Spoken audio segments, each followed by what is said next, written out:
The contract tore straight down the middle, and the whole ballroom heard it. One clean rip, loud as a slap, and 1,000 nobles forgot how to breathe at the same time. Look at it. The crown prince held up the two halves of parchment like he'd caught a fish. Our sacred engagement. Garbage. Exactly the way you have always been garbage, Alicia. I was near the back, by the wine table, where the cheap guests watched the expensive ones perform. I did not gasp with the rest of them. I was busy doing math. A woman in silver beside me pressed a hand to her mouth. I always knew she was wicked, she whispered. To nobody, to feel included. That is how courts work. The truth is whatever the loudest person decides to clap for. You smiled at my court, the prince went on. Louder now, because volume is the thing he carries instead of proof. You poisoned my brother's good name. You schemed against this throne. I watched his free hand, not his mouth. It kept opening and closing at his side, the way a man's does when he is not sure the room is buying it. The speech was rehearsed. The fear underneath was not. Alicia stood alone in the center of the marble floor and did not move. No tears, no begging. Just a woman listening to a sentence she had finished reading a long time ago. Crown Prince Cyrus, she said, and her voice was very calm. You have no evidence. You have a girl crying behind you and a speech you practiced in a mirror. The girl behind him sobbed louder, right on cue. Alara, soft hands, wet eyes, the kind of face that has never once been told no in its entire pampered life. She threatened me, Alara whispered, just loud enough for the back rows to catch it. Your Highness, she said, I didn't belong here. She said such cruel, cruel things to me. It was a good performance. The tremble in the voice, the lashes. Everyone leaned toward her like flowers toward the sun, and the frightening part was that she believed every word of it herself. You hear that? Cyrus turned to the room, both arms wide. Cruelty, from the woman who almost became your princess. Tonight I am protecting this kingdom from a viper. I sipped my wine. It was very good wine. Probably the only honest thing in the whole shining building. Then, the prince said the part that quietly rearranged my entire year. Your bond to me is finished. And since no decent house will take a snake, I am giving you to one that does not matter. You will marry Ragna of the border. He flicked his hand toward the back of the hall. The useless third son of a dead little family. Go rot together, in the dirt, where you both belong. And the whole room laughed. That easy, cruel, relieved laughter. The sound of 200 people, glad it was somebody else standing on the floor tonight. Here's the funny part. He pointed in my direction when he said my name, at a man he had never once bothered to look at. He still didn't look. He just pointed at the trash and moved on. So, let me make sure I follow, I thought, swirling what was left in my glass. He is furious with her, and his grand punishment is to hand her to me, for free. I had come to the capital for exactly one reason, to find someone who could run numbers, manage trade, and read law, so my dying scrap of territory might survive one more winter. A mind like that costs a fortune no border lord could ever raise. And the crown prince had just gift-wrapped the sharpest administrative brain in the empire and thrown it at me as a joke. He handed me a genius and called it her punishment. Fine by me. I'll mail the thank you card later, probably after I own his kingdom. People assume I am slow because I stay quiet. I stay quiet because I am listening. And what I heard tonight was a small boy giving away his best piece because he could not see the board in front of him. Across the floor, Alicia turned and walked out alone, spine straight, steps even, like she was leaving a meeting that had simply bored her. Nobody followed her into the cold. So I set down my glass on the nearest tray, gave the laughing room one last look, and went after the only real asset in the building. Behind me, the music swelled up again, the court already forgetting her, already hunting for the next piece of gossip to chew. Let them forget. Forgotten things are the only ones left alone long enough to grow teeth. The carriage smelled of old leather and even older silence. Alicia sat across from me, spine like a drawn sword, watching the capital shrink in the window behind us. I should apologize to you, she said at last. Not soft, just precise. You were handed a wife you did not choose, as a punishment that was meant for me. That is unfair to you. So you think I am the one being punished here? I said, and nearly smiled. That is honestly the funniest thing anyone has said to me all year. She did not laugh. She tilted her head, the way a clerk tilts a coin to check it is real. Most men in your position would already be drafting a complaint to the crown. You look almost relieved. I am very hard to insult, I said. It comes from a lifetime of low expectations. You should try it sometime. It is wonderfully freeing. She studied me then. Really studied me. The same way she had measured the prints, reading, filing, sorting. I let her do it. People who underestimate me are so much cheaper to keep around. You are not what the court says you are, she said slowly, almost to herself. The useless border boy. You sit like a man who has never once lost a fight in his life. I sit like a tired man, I said. Get some sleep, Alicia. We reach the border by dawn, and I promise it is uglier than anything that Prince managed to say about either of us. She did not sleep. She pulled a slim ledger from her sleeve and began writing by the swinging lamplight. Even now, even exiled and disowned, the woman was already back at work. Dawn showed me home the way it always does, like an apology that nobody means. Cracked walls, a dry well, fields the color of an old bruise, the famous border where the empire dumps its trash. A handful of people waited at the gate, the few who had stayed. An old steward named Bram, 2 farm hands, a cook with flour still on her hands. Not soldiers, just people who had nowhere better to be. My lord, Bram said, bowing on a bad knee. He looked at Alicia and did not quite hide his confusion. We heard the crown sent company. The crown sent us a weapon and called it a wife, I said. Be nice to her. She's worth more than the whole capital. Alicia stepped down from the carriage, took in the full ruin of the place, and went quiet for a long moment. I waited for the disgust. Everyone always gives me the disgust. Well, she rolled one sleeve up to the elbow, then the other. We start from zero then. Not this is hopeless. Not what have they done to me. We start from zero. Like zero was simply a number she had built a great deal up from before and fully intended to do again. I watched her roll her sleeves up in front of a dead estate, and I thought, the prince truly has no idea what he threw away in the dirt.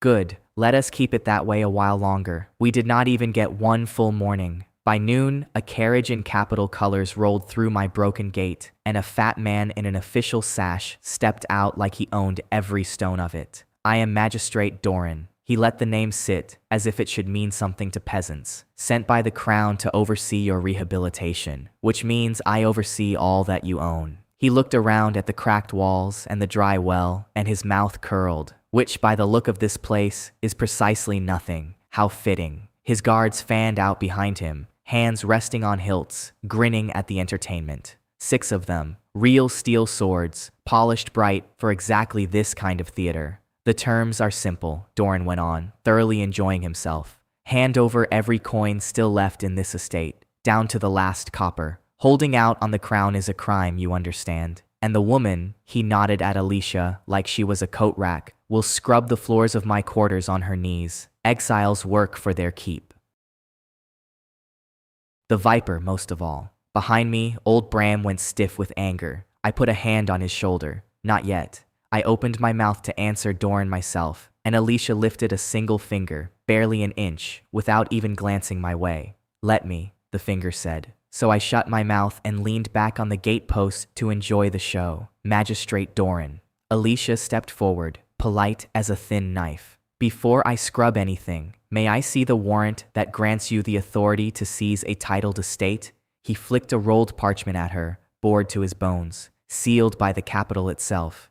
Read it and weep, girl. Or don't read it at all. It changes absolutely nothing for you here. She read it. Her eyes moved across it exactly twice. Then she smiled, and for one strange second, I almost felt sorry for the man. This warrant carries the Eastern Provisional Seal, she said. That seal was retired 6 years ago. Pressing it onto a crown document today is not a clerk's mistake, magistrate. It is forgery of a royal instrument.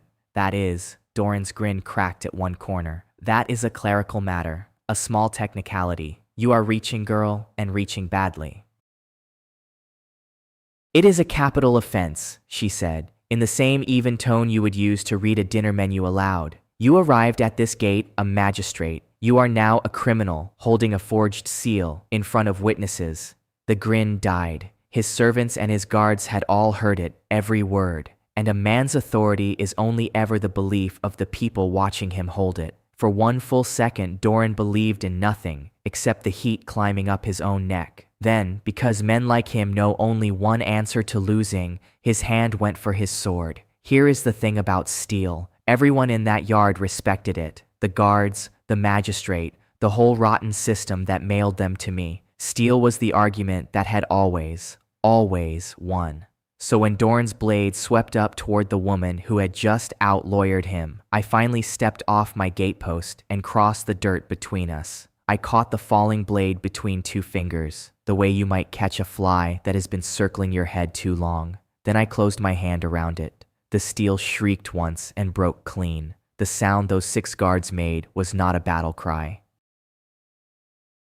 It was the small, wet noise of grown men watching the rules of their entire world quietly stop working. Doran stared at the broken stump of his sword as though it had personally betrayed him. What are you supposed to be? You are the useless one. You are nothing. You are a joke. I lifted the official badge off his chest. Heavy thing, brass and pride welded together. I closed my fist, opened it, and let the crushed lump of metal drop into the mud between his boots. You came to take our last copper and put her on her knees, I said. I picked him up by the sash, easy as a sack of grain. Wrong house, magistrate. I carried him to the lip of my broken gate and dropped him in the mud, official and squirming, in front of every one of his own men. Not one of them drew a blade. They had just learned what blades do out here. Tell the capital the border says no, I told the guards. They scraped their fat criminal out of the muck and ran. I have honestly never seen a carriage turn around quite that fast. Alicia came to stand beside me, watching the dust trail thin out toward the horizon. You could have done that from the very start, she said. You let me finish first. Why? You are better at the law than I will ever be, I said. I am better at the part that comes right after the law runs out. Seems like a clean split of the work to me. She looked at the crushed badge sinking in the mud, then back at me, and something behind her face shifted. Not warm yet. Interested. Like a player who had just found a piece worth more than the rules admitted. I handle the trash, I said, and turned back toward our dead, ruined, finally, ours estate. You handle the numbers. That night, she set her ledger on the one table we owned that still had 4 good legs. They will come back, she said. Not with swords next time. Doran was only the cheap option. With what then? I asked her, though in truth, I could already feel the rough shape of the thing rolling toward us across the dark. With money, they will choke the trade roads and try to starve the whole border out. For just a moment, she looked tired. It is exactly what I would do, in their place. Then we had better get rich first, I said. Outside, the wind moved over the dead fields like it was counting them, one by one. Let it count. We were about to change the number. The report reached the capital before the first frost, and Crown Prince Cyrus read it through twice before he let himself believe the ink in front of him. The border is paying its taxes, his advisor said, choosing each word like a stone laid across a river. On time, in full. The exiles are not dying, Your Highness. By every account, they are thriving. That is not possible. Cyrus laid the page down very gently, the way a man sets down something he badly wants to hurl across the room. I sent them to a grave. Graves do not file paperwork, and yet the tax office has the receipts. The advisor bowed his head. Shall I send another magistrate north to correct the situation? No, no more men for them to make a circus of. Cyrus crossed to the tall window and stared at nothing. We stopped feeding the joke. Cut the roads. No grain, no salt, no steel reaches that border. Not one cart. A full embargo. The advisor hesitated half a breath. Sire, the merchant guilds will want a reason to give up that much trade. Tell them the crown remembers its friends, and its friends' enemies. Cyrus smiled for the first time. Let the viper and her pets starve in the dirt I gave them.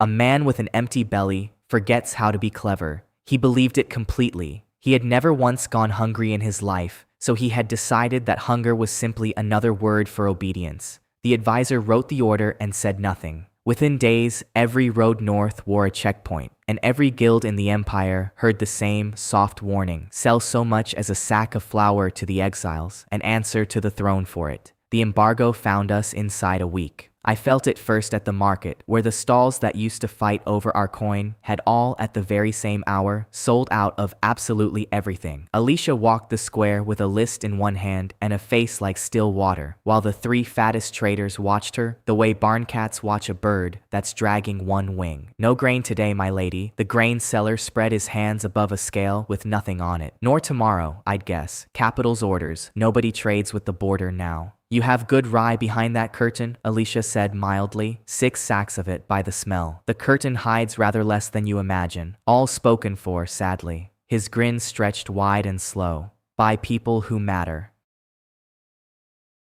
You do understand how things stand for you now. Behind me, old Bram's jaw worked, chewing a stone. The cook had followed us out, twisting her apron raw, and I watched the same grim sum run behind both their eyes. Dead fields, a long winter, empty stores. These were the people the prince's tidy little order was actually starving. Not Alicia, not me, them. I folded that thought away somewhere cold and kept my face easy and bored. Alicia did not argue. That was her gift. She never spent a single word on a door already swinging shut. She only counted who stood behind it and how badly they would wish, later, that they hadn't. Of course, she said. Enjoy the winter, gentlemen. She turned, and the laughter followed us out of the square, that bright, easy laughter of men certain they'd just watched a queen measured for a smaller crown. They think they've won something today, I said, once the stalls were behind us and the noise had faded. Look at them grin. They think the only food in the world is the food they happen to be sitting on. Alicia did not slow her step. Let them keep believing it. It only makes the next morning louder.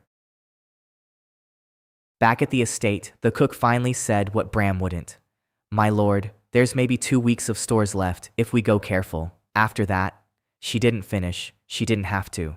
After that we eat like kings, I said, and the men who lock the roads eat their own words.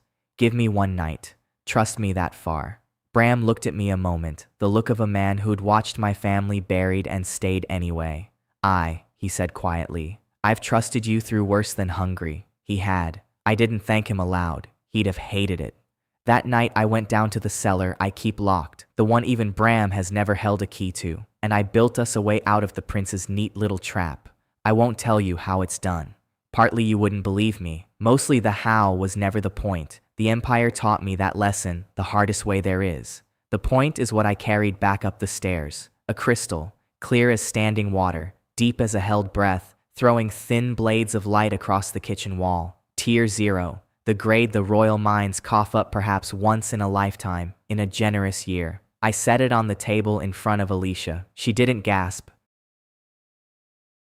She lifted it to the candle, turned it once, and went perfectly still. The stillness of a woman rebuilding the entire board behind her eyes. You know exactly what this is. It was not a question. She set it down, then picked it up again, as if it might dissolve between 2 blinks.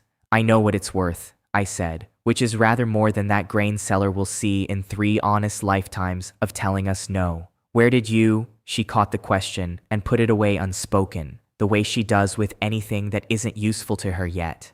How many of these can you make? As many as the trouble we're in happens to call for.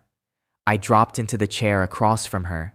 Tonight, the trouble calls for roughly enough to buy a small country. She studied me over the candle, and for once the math in her eyes paused on something it couldn't price. Men hide gold, men hide armies. I never met one who hid a god in his cellar and let himself be called useless. Useless is comfortable, I said. Nobody watches the useless man. Nobody asks him for anything. You'd be surprised what you can build when the whole world has decided not to look at you.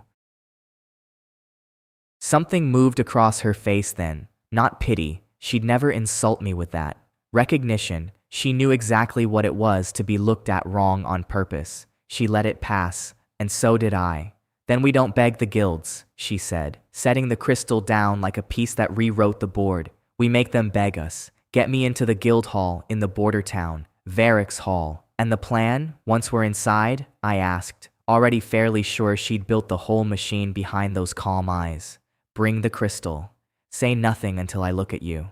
She smiled. small and cold, and entirely without warmth for anyone but me. Then say very little. The guild hall smelled of old candle wax and older money. Guildmaster Varric received us behind a desk the size of a rowboat. Foreign buyers ranged along both walls like a jury that had already written its verdict. The disgraced lady and her husband, Varric, did not rise. I granted this audience purely out of charity. The embargo stands. I cannot trade with the border, and between us, I wouldn't if I could. We didn't come to ask you to lift it, Alicia said, taking a seat he had pointedly not offered her. We came here to sell.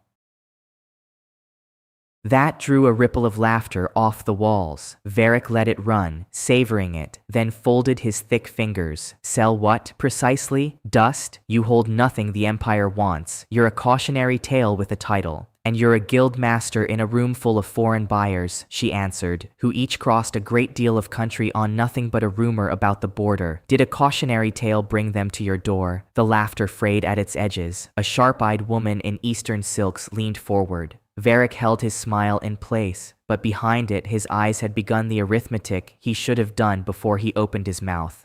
Whatever theater this is, he said, the warmth draining out of him, the border has nothing. I have seen your accounts. I have walked your dirt myself. Give this room one reason not to stand up and leave. One reason. I spoke for the first time since the door closed behind us. I'd been quiet long enough to pass for furniture, which is honestly my favorite way to enter a room. All right, one reason, coming up.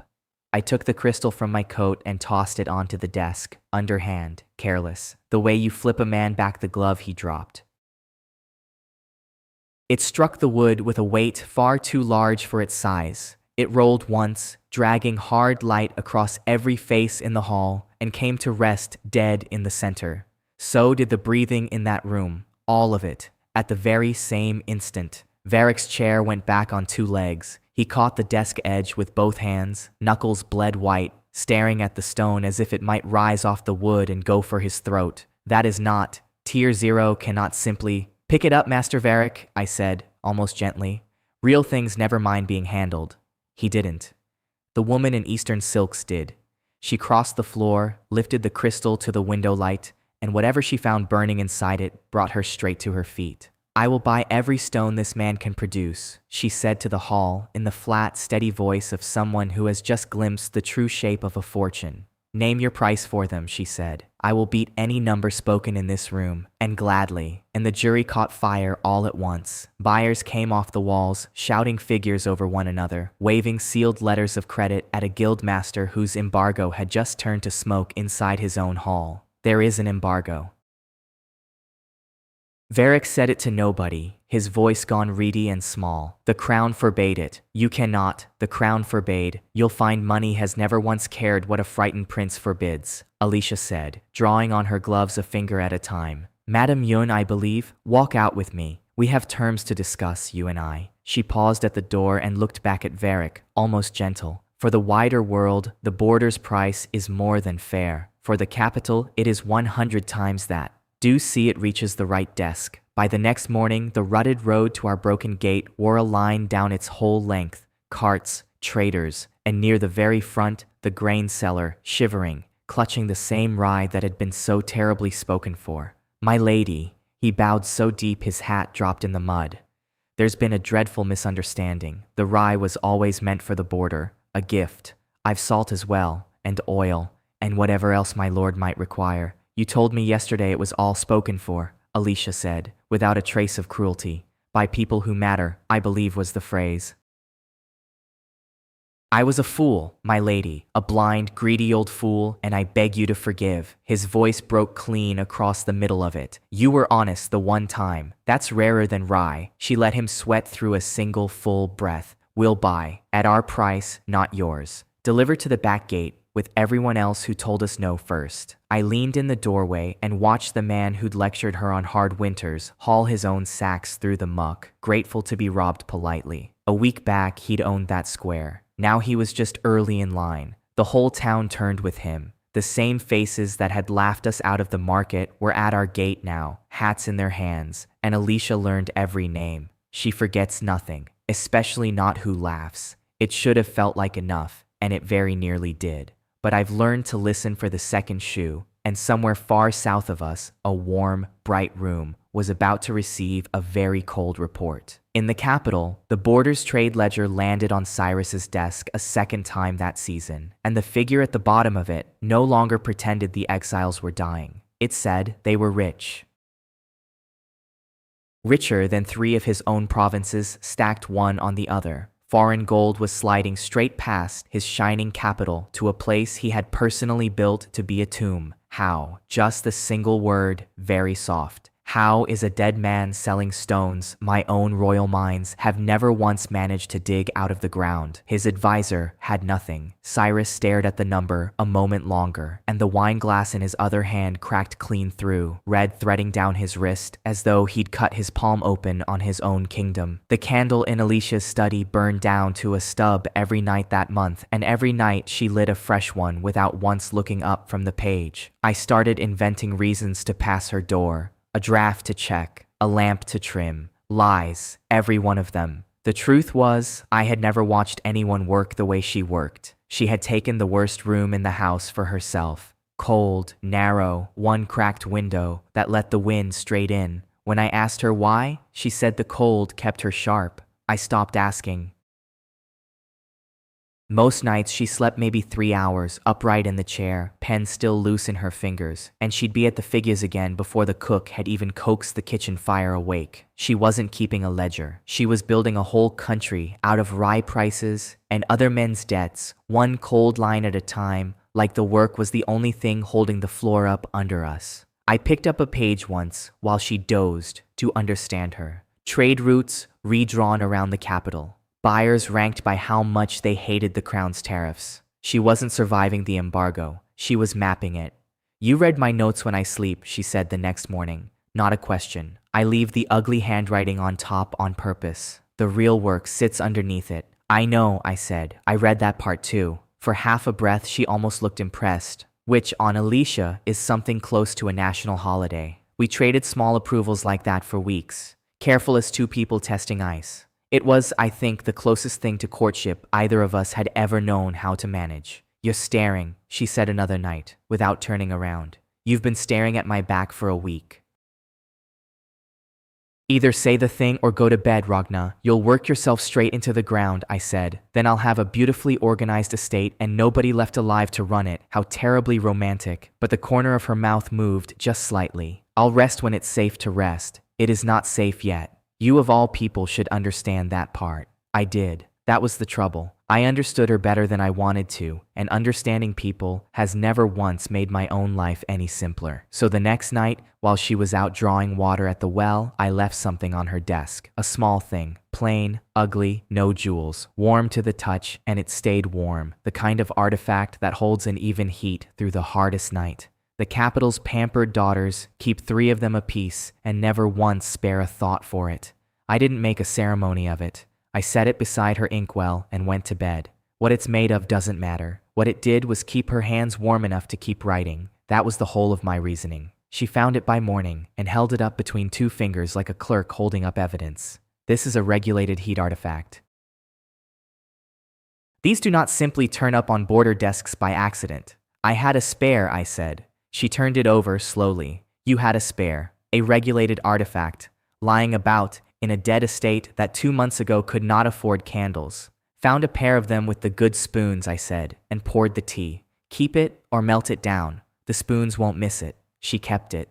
She didn't say thank you. She isn't built with that part. But from then on, the thing lived beside her inkwell, and some nights I'd catch her warming her hands on it. That was thanks enough. A week later, my own desk was a little less buried. She'd sorted my mess of land deeds into something readable and left no note. We were learning each other in the only language either of us trusted, usefulness. Trust with a woman like that isn't spoken aloud. You just keep turning up. You fix what's broken, you carry what's heavy, and one morning she stops bracing for the day you'll prove her right about people. That night we ate at the same table for the first time because the cook flatly refused to carry 2 trays to 2 cold rooms anymore. Neither of us argued with her. You don't argue with the only person keeping you fed. You don't ask me about the court, Alicia said over the bread. Everyone asks. What was the prince like? Was he always a fool? Did I really do the things they say? I watched him give away a kingdom to spite a woman, I said. I feel like I've met him. She almost smiled, and we finished the meal in a quiet that, for once, didn't feel like a held breath. Far to the south, the crown prince had decided the whole border was a passing streak of luck. Luck, Cyrus told his advisor, for what must have been the 10th time. A vein of crystal under their dirt. It runs dry by spring, and then the viper crawls back to my court on her knees. The advisor had given up arguing. There is no profit in correcting a prince who has already chosen which version of the truth he intends to live inside. But that same night, the advisor wrote a quiet letter home, telling his family to hold their grain and sell off no debt for a season. Men close to power can feel the floor tilt long before the prince standing on it does. By the window, Ilara turned with a pout that had unmade better men. Your Highness, the eastern silk still hasn't come. 3 weeks now. The merchant says the good bolts all go north. To her. North. Cyrus's jaw tightened and a muscle jumped in his cheek. Naturally they do. It seems everything flows north these days. I don't understand why she gets the silk. Ilara's voice climbed toward a register only the spoiled can reach.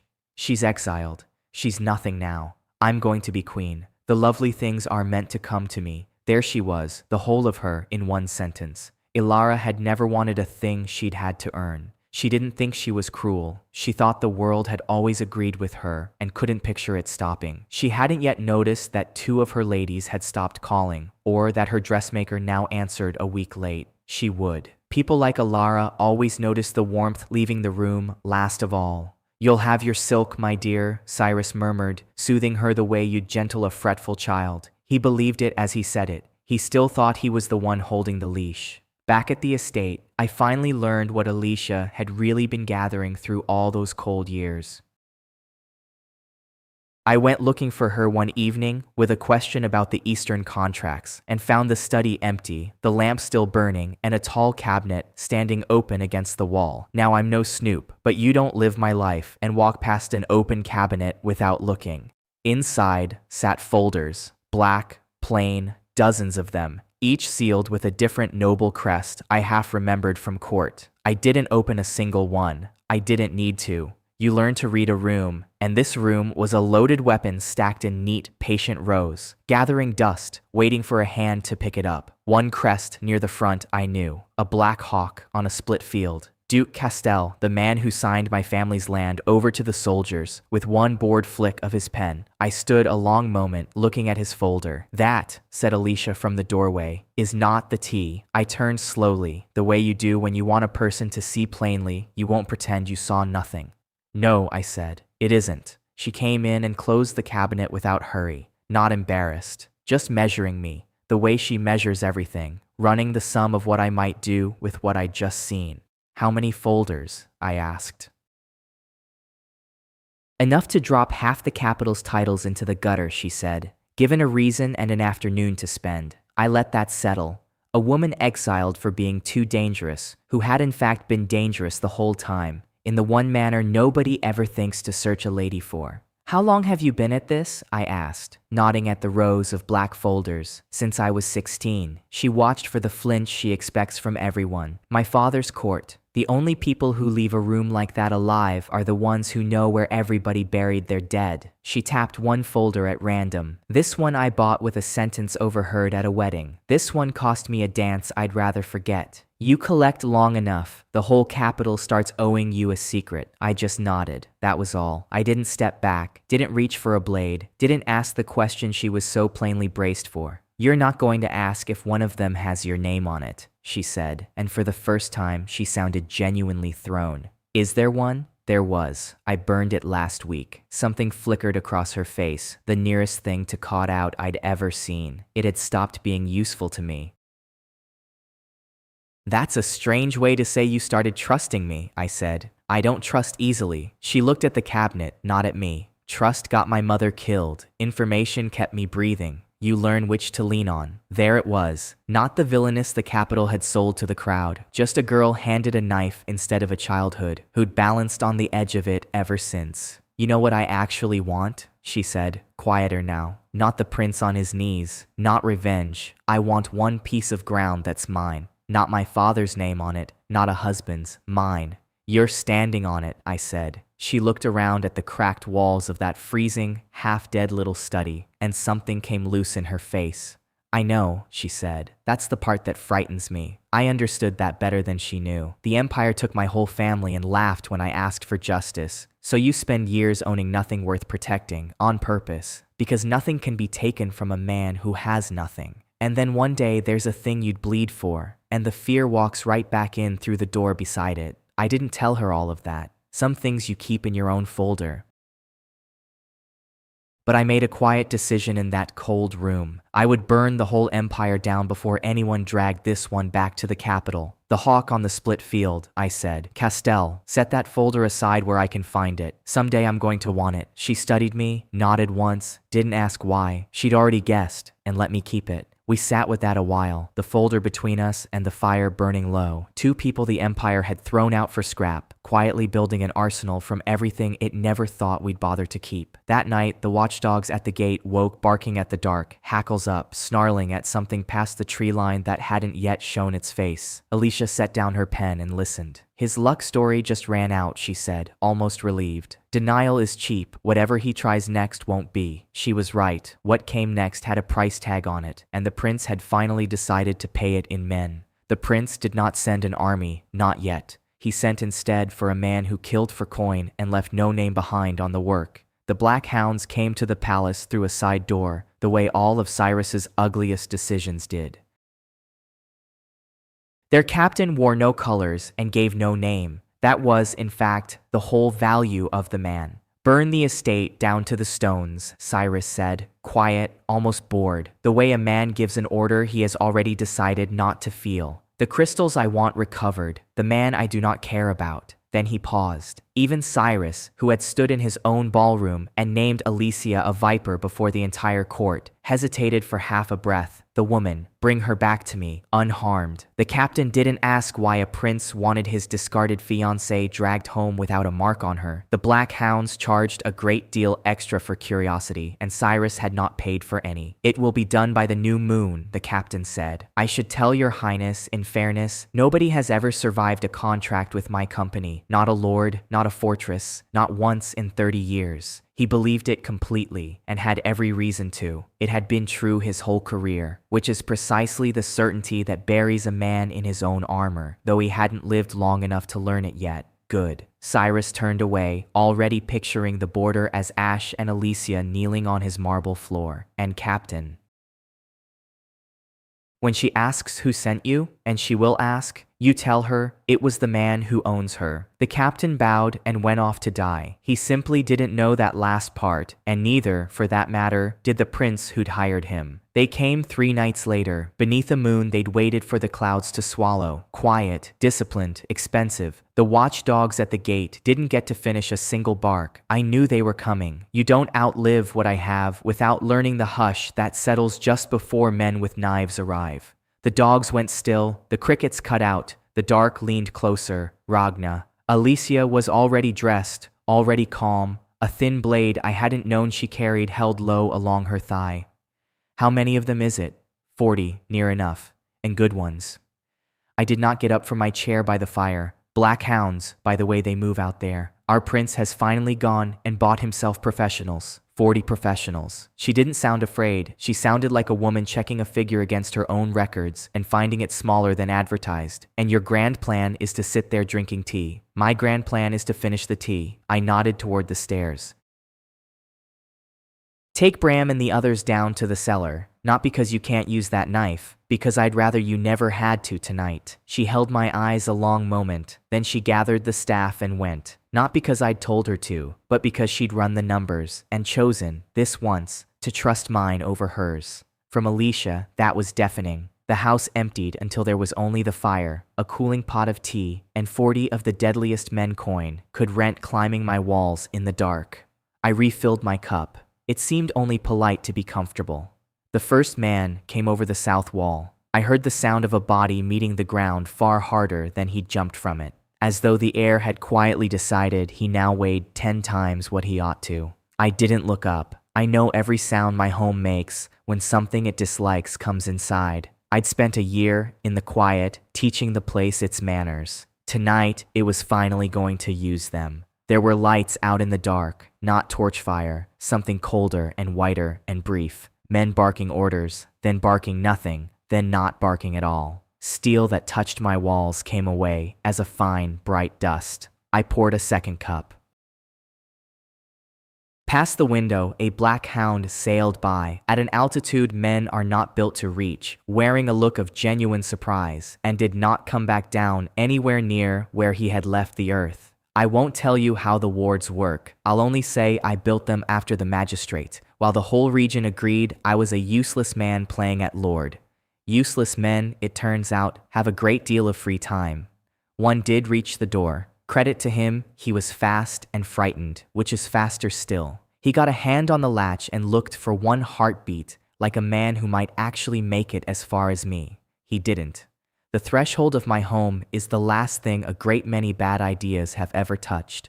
I didn't so much as turn my head. I only listened to the soft click of the door, deciding he wasn't invited in. The screaming rose, then thinned, then stopped altogether. The whole business took rather less time than the tea took to go cold. 40 of the costliest killers in the empire, and I never once had to stand up. The captain was the last thing still moving. He dragged himself across my courtyard on an arm bent the wrong way. No colors, no reputation left, just a man learning that the belief he'd built a life on was a lie. He stopped at my boots. I'd come outside by then. Some messages you have to deliver from close enough that a man can smell the tea still on your breath. "What are you?" he whispered. Not a threat now, a real question, the kind men only ask when the whole shape of the world has tipped sideways beneath them. Nothing survives us. Nothing ever has. "You're going to survive this," I said, and crouched down to his level. "That's the part your prince will never grasp. I'm letting you crawl home, but you carry something back for me first." "Anything," he breathed, clutching at my boot. "Anything you want at all. Just name it. Tell the prince that if he sends one more dog to my door, I stop being polite," I said. "Tell him I'll buy his crown with my pocket change." Word for word. "Can you hold it or shall I carve it into you?" He held it. Men always remember the messages that come with their own lives attached. He was gone before sunrise. The courtyard went quiet, and I drank the last of the cold tea among the wreckage of the Empire's finest. Bram came up at first light. He looked slowly around at the scorched stone and the bent steel, then back at me, sitting exactly where he'd left me. 40, the lady said. "I count rather fewer than 40 fit to walk. They'll mostly mend, the ones that matter." I stood at last, stiff from the chair. I sent their captain home with a letter. Bram only nodded, like a man long past being surprised by me, its own quiet loyalty. Alicia stepped out into the gray morning, walked over a fallen sword without glancing down, and went straight to the only thing in that yard that interested her. Not the bodies, the story already spreading from them. "By nightfall, every road between here and the capital will be carrying it," she said. 40 black hounds, undone in an hour, by one man who never left his chair. That tale is worth more to us than the crystals are. "Stories always are," I said. "They're the one thing that travels faster than money." She gave a small nod, the closest she comes to agreeing out loud. "Then let's give the next story a running start." She'd brought her ledger out into the cold, naturally. "While the capital busies itself calling you a monster, I'm going to buy the floor out from under it. The crown's own debt," she said. "Through Madame Yun, through proxies, through names no one will ever trace back to a dead little border. You've been planning this since the Guildhall. It wasn't really a question. Since the carriage," she corrected, almost gently. "You handle the men at the door. I'll handle the kingdom that keeps mailing them." That was how we worked.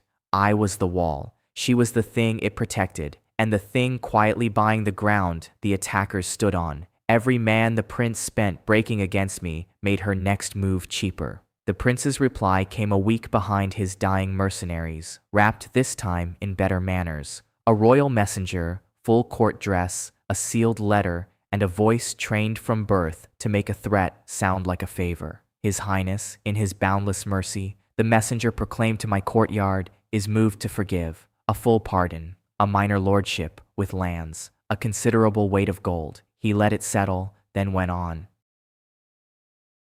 "In exchange, merely, for the crystal trade and the safe return of Lady Alicia to her rightful place at court." I read the letter through. Then I handed it, without a word, to Alicia, because it was, after all, addressed to a thing the prince still genuinely believed that he owned. She read it once.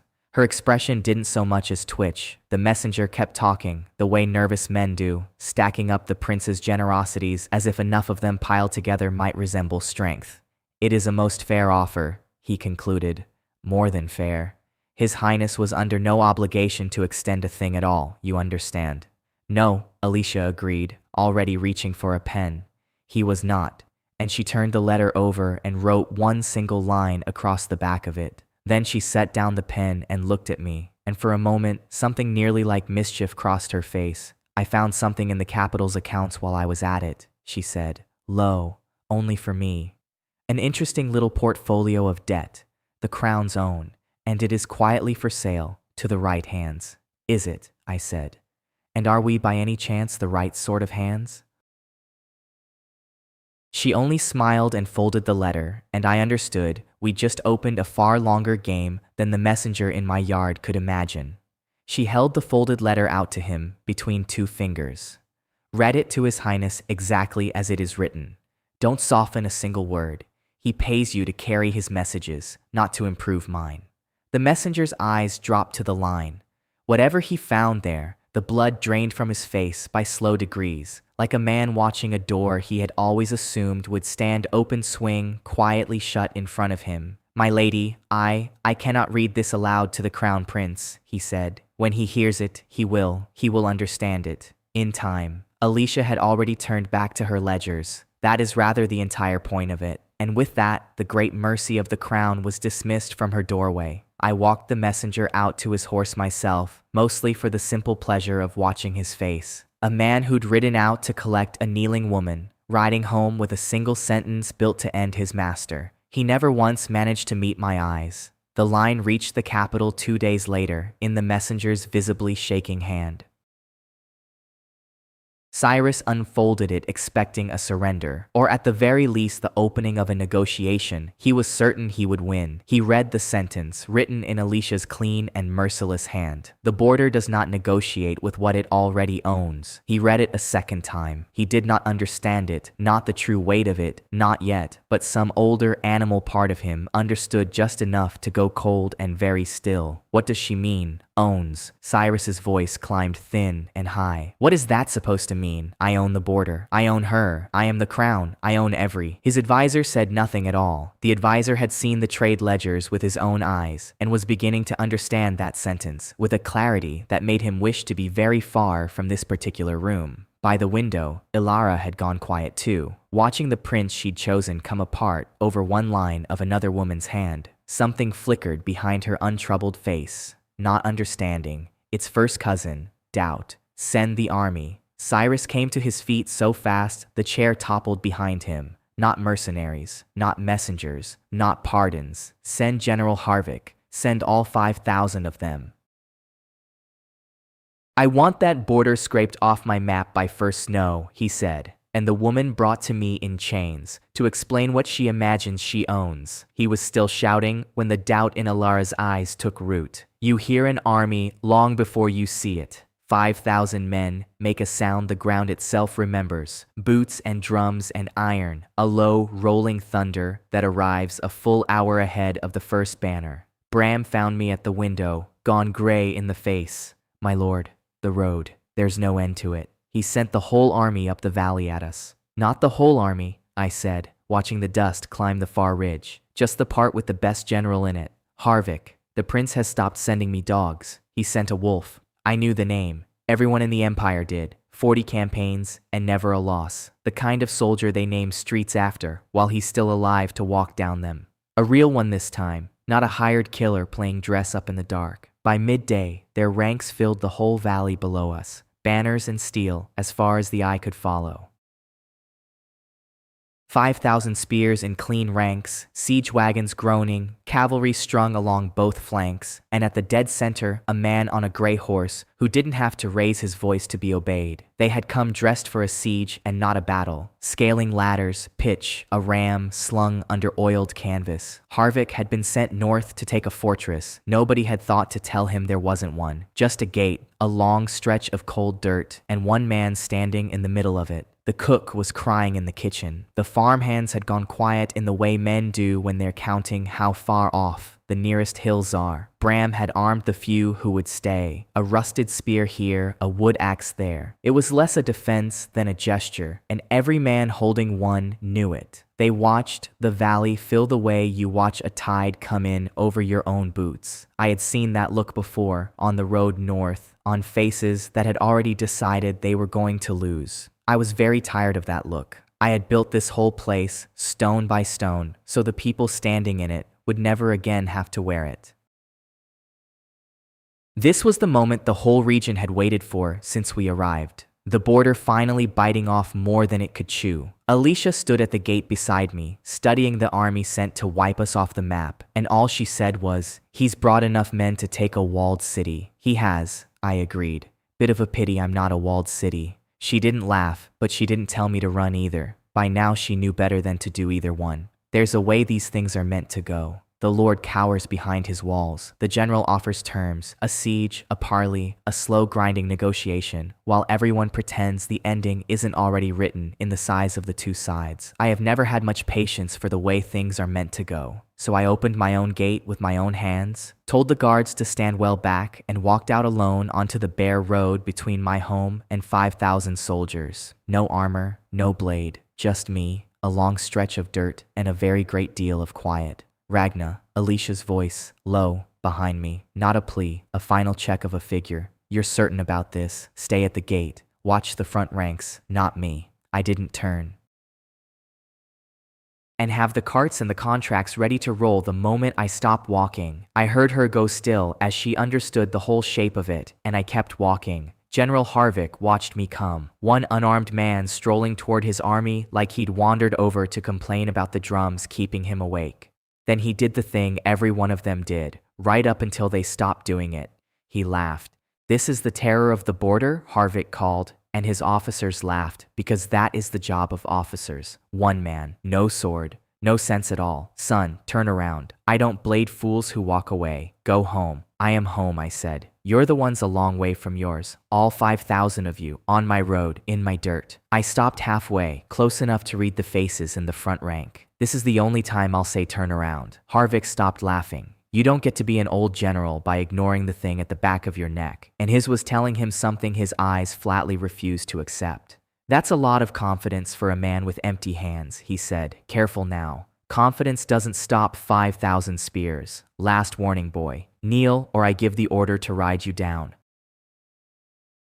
"Give it," I said, and then for the first time in a long year I simply stopped holding it in. I won't dress up what came next because there's nothing to dress. I stopped pretending to be a small, harmless thing. I let the front ranks feel exactly what I am, the way you finally let go of a breath held too long. The first rank went down, not struck, folded, knees driving into the dirt as their own bodies decided, without consulting them, that the thing on the road ahead was not to be stood near. Spears slipped from hands. Horses shrieked and bolted back through their own lines. It rolled out across 5,000 men like wind across a wheat field, rank after rank buckling, men I would never touch clutching the earth as if it might tip and slide them off the edge of the world. Some wept. Most just couldn't draw a clean breath. A boy near the front was sick over his own spear. The man beside him had dropped his shield and was praying in a language I didn't know. An officer tried to rally them. He got 3 words out, "Hold the line," before his own voice failed him, and he went down into the dirt with the rest. I'll be plain. I took no pleasure in it. There is none to take.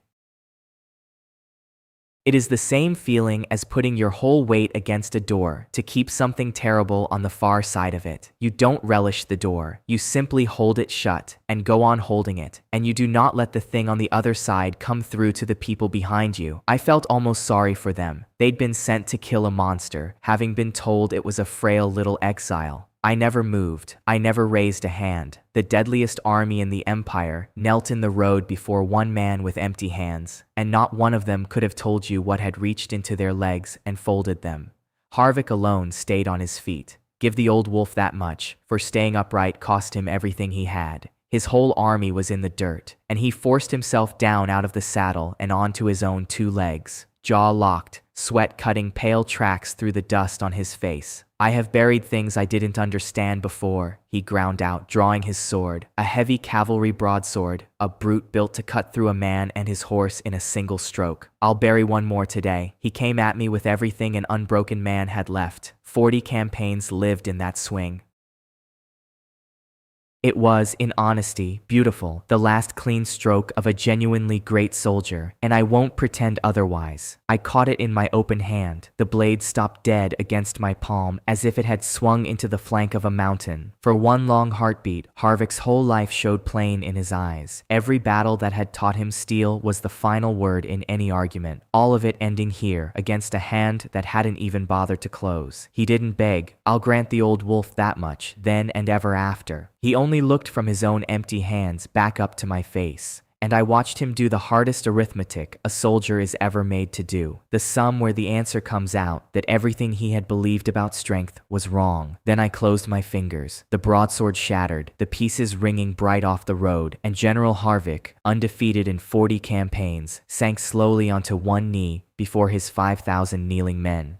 Now, I said quietly, only to him, before you decide how today ends, my wife has an offer for your soldiers, and I'd hear her out in your place. She's the one giving mercy. I only hold the door to the room where she hands it out.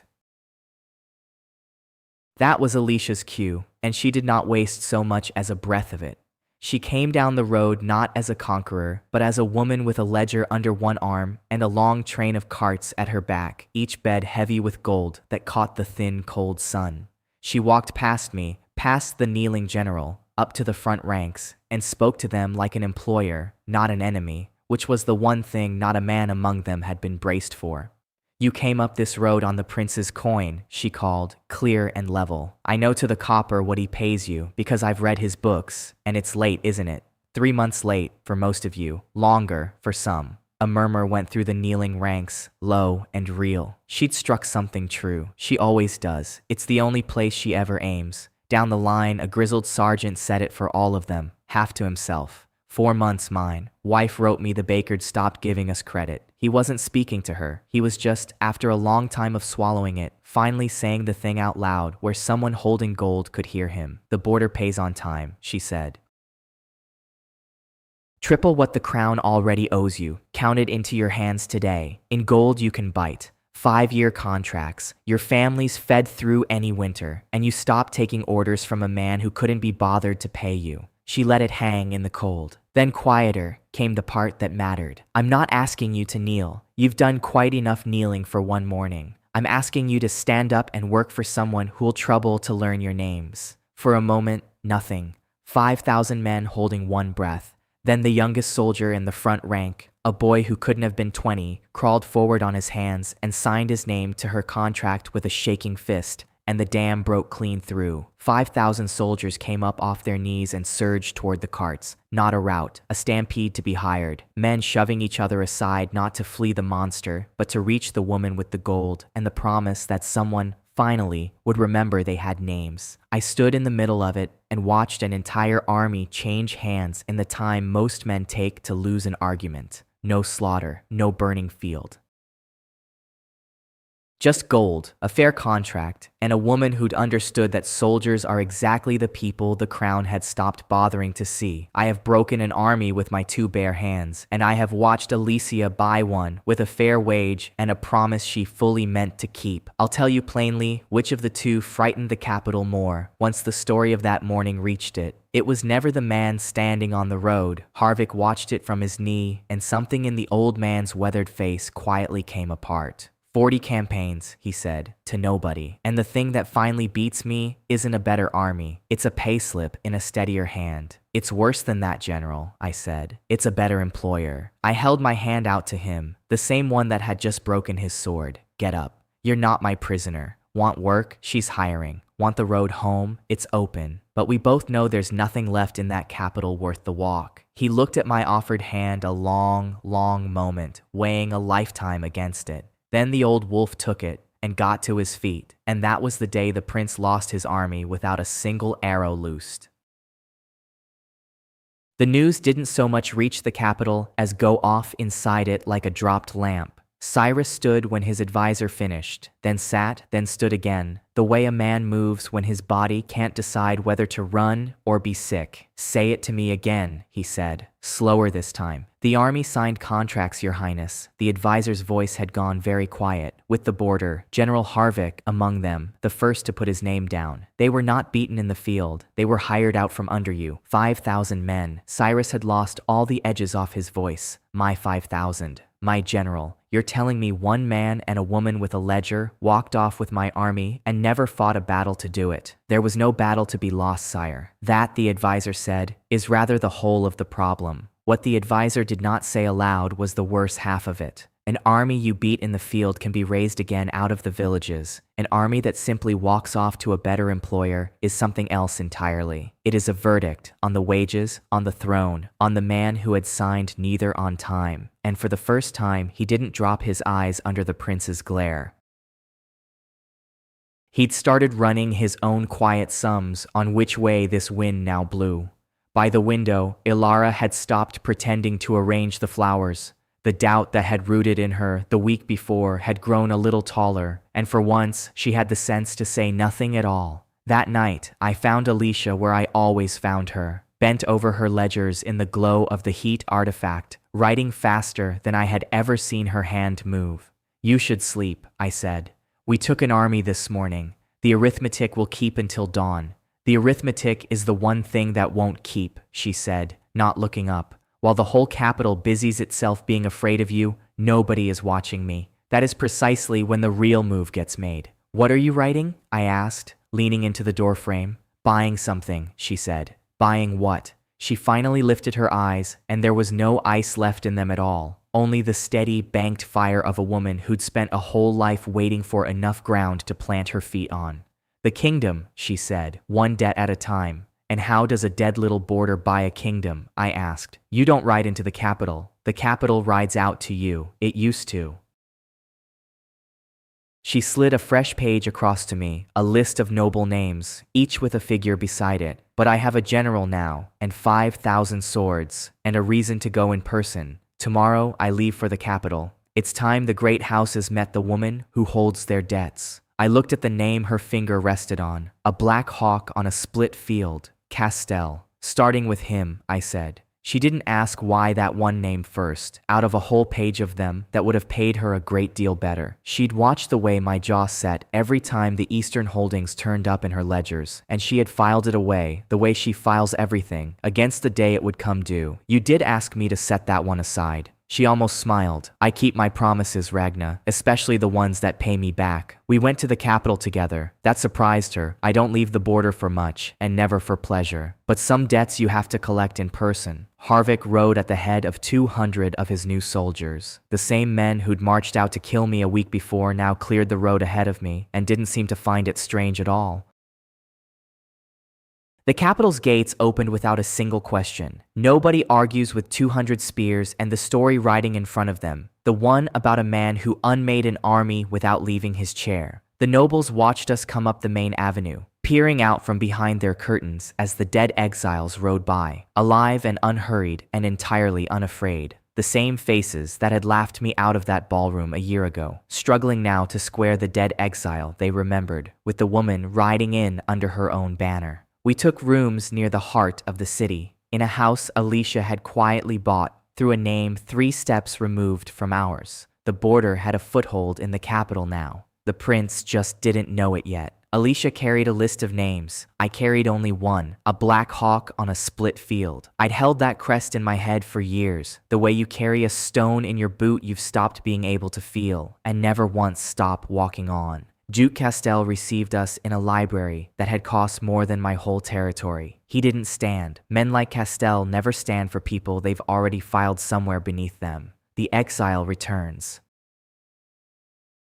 He swirled a wine he didn't offer us, with a brute and a column of borrowed soldiers. How quaint. You do understand, girl, that a title propped up by mercenaries isn't a title, it's a costume. I had spent the whole carriage ride deciding I would not speak a word in this room. It turned out to take no effort at all. There is a particular pleasure in being insulted by a man who is standing, all unknowing, on a trapdoor you and your wife built together across one long and patient winter. I haven't come for a title, Alicia said, taking the chair across from him uninvited, calm as a woman reading a menu. I've come about your debts, your grace. That earned a real laugh. My debts. From you. The little villainess the whole court watched, thrown in the dirt by her own prince. He drank. I lose more gold before breakfast than your dead boarder will see in 100 years.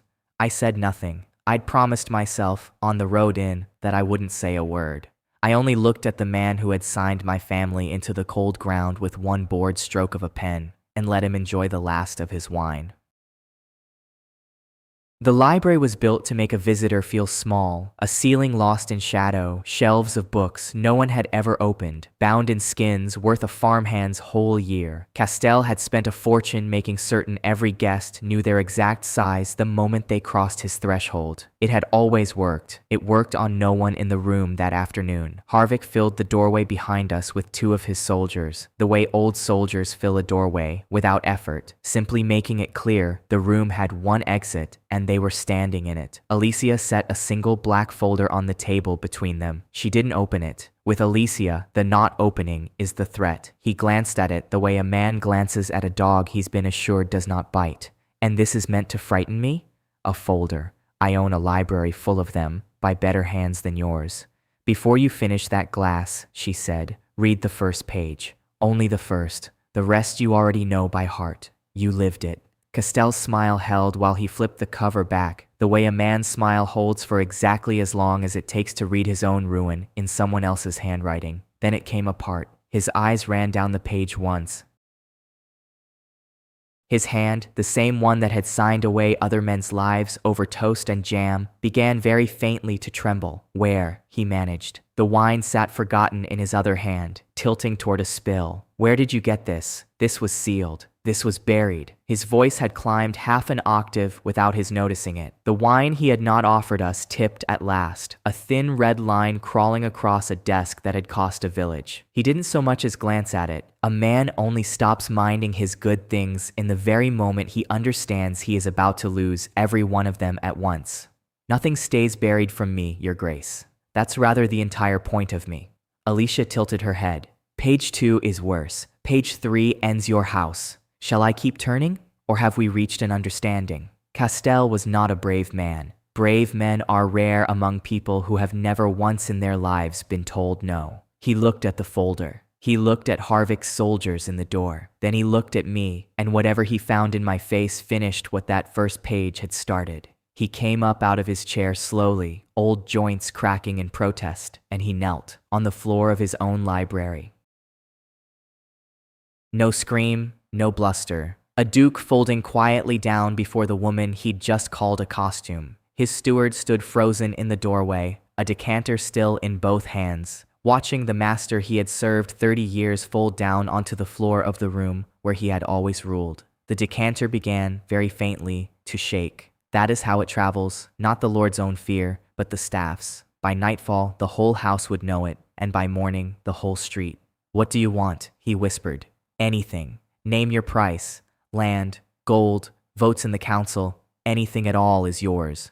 For one long breath I wanted to tell him. I wanted to say my family's name out loud, the one his pen had wiped off the map, and watch the second it landed behind his eyes. But that isn't how we work, Alicia and I. She collects. I stay quiet. The quiet is the part that frightens them, because they fill it themselves, and they always fill it with the worst thing they've ever done. So I said the only words I let myself have. Years ago, you signed a writ near the Eastern Holdings, a border family. You won't remember them at all. I crouched down to his level, the way I had with the captain in the courtyard. I remember them. Every name. Stay on your knees, your grace. It suits the paperwork. He didn't understand it. Not yet. But he'd have years to turn it over now, every stroke of every pen, and that was a longer sentence than anything I could have handed him with my hands. Back in the palace, meanwhile, the prince was busy learning an entirely new kind of silence. Get me Castell, Cyrus told his advisor. His house has real soldiers and deep gold, and he's owed this crown his loyalty for 20 years. Bring him to me today. The advisor returned with his eyes on the floor. Duke Castell is unavailable, Your Highness. Unavailable. Cyrus said the word like it belonged to a foreign tongue. He is a duke. Dukes are not unavailable to their prince. Send again. Tell him it is a command, not a request. I have sent 3 times, sire. The advisor picked across the words like a man crossing thin ice. And it is not only Castell. The Marquis won't answer his door. 2 counts have left the capital entirely in the night. Cyrus stood at the window a long while. Find me someone who will answer then, Cyrus said at last, not turning from the glass. The advisor did not tell him there was little point left in trying. He had spent that whole morning discovering that the names who used to beg an hour of the prince's time were now, every last one of them, suddenly and identically busy, and for the first time the true shape of it brushed against him, that his own court was being bought out from beneath his feet, one room at a time, by a hand he could neither see nor stop. Across the palace, in her own chambers, Alara was learning the same lesson in a smaller and crueler form. The dressmakers had stopped coming. Her ladies sent their soft regrets. The little court that had once circled her like she was the sun had thinned almost to nothing, and not one of them would say why. They're only jealous, she told her mirror, because the mirror was the last thing left that always agreed with her. But even Alara had begun, just slightly, to stop believing it. That night, in the carriage back to our rooms, Alicia was quiet in the particular way I had learned to pay close attention to. You wanted to tell him, she said at last, about your family. I watched you not do it. I didn't, I said. You wanted to. That isn't the same thing. She looked out at the capital sliding past the glass, all that stolen, borrowed light. Do you want to know why I really started the folders? Everyone assumes it was ambition. It wasn't that. Survival, I said. You told me, back at the border. I did. And it's true. She was quiet a moment, but there's a version underneath that one. I was 16. I just watched my mother die for trusting a man who smiled well. And I decided, that same night, that I would never be that unarmed again. So you armed yourself with everyone's secrets. Everyone's. Yes.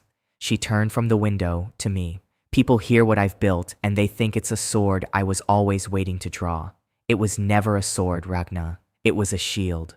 A place to hide that no one could take from me. And now it's the first time it's ever felt like a tool instead of a bunker. Her voice stayed even, which is exactly how I knew the cost of saying it. I didn't know there was a difference. Not until the border, not until I had ground worth building on, instead of just hiding behind. I didn't take her hand. We aren't made that way, either of us.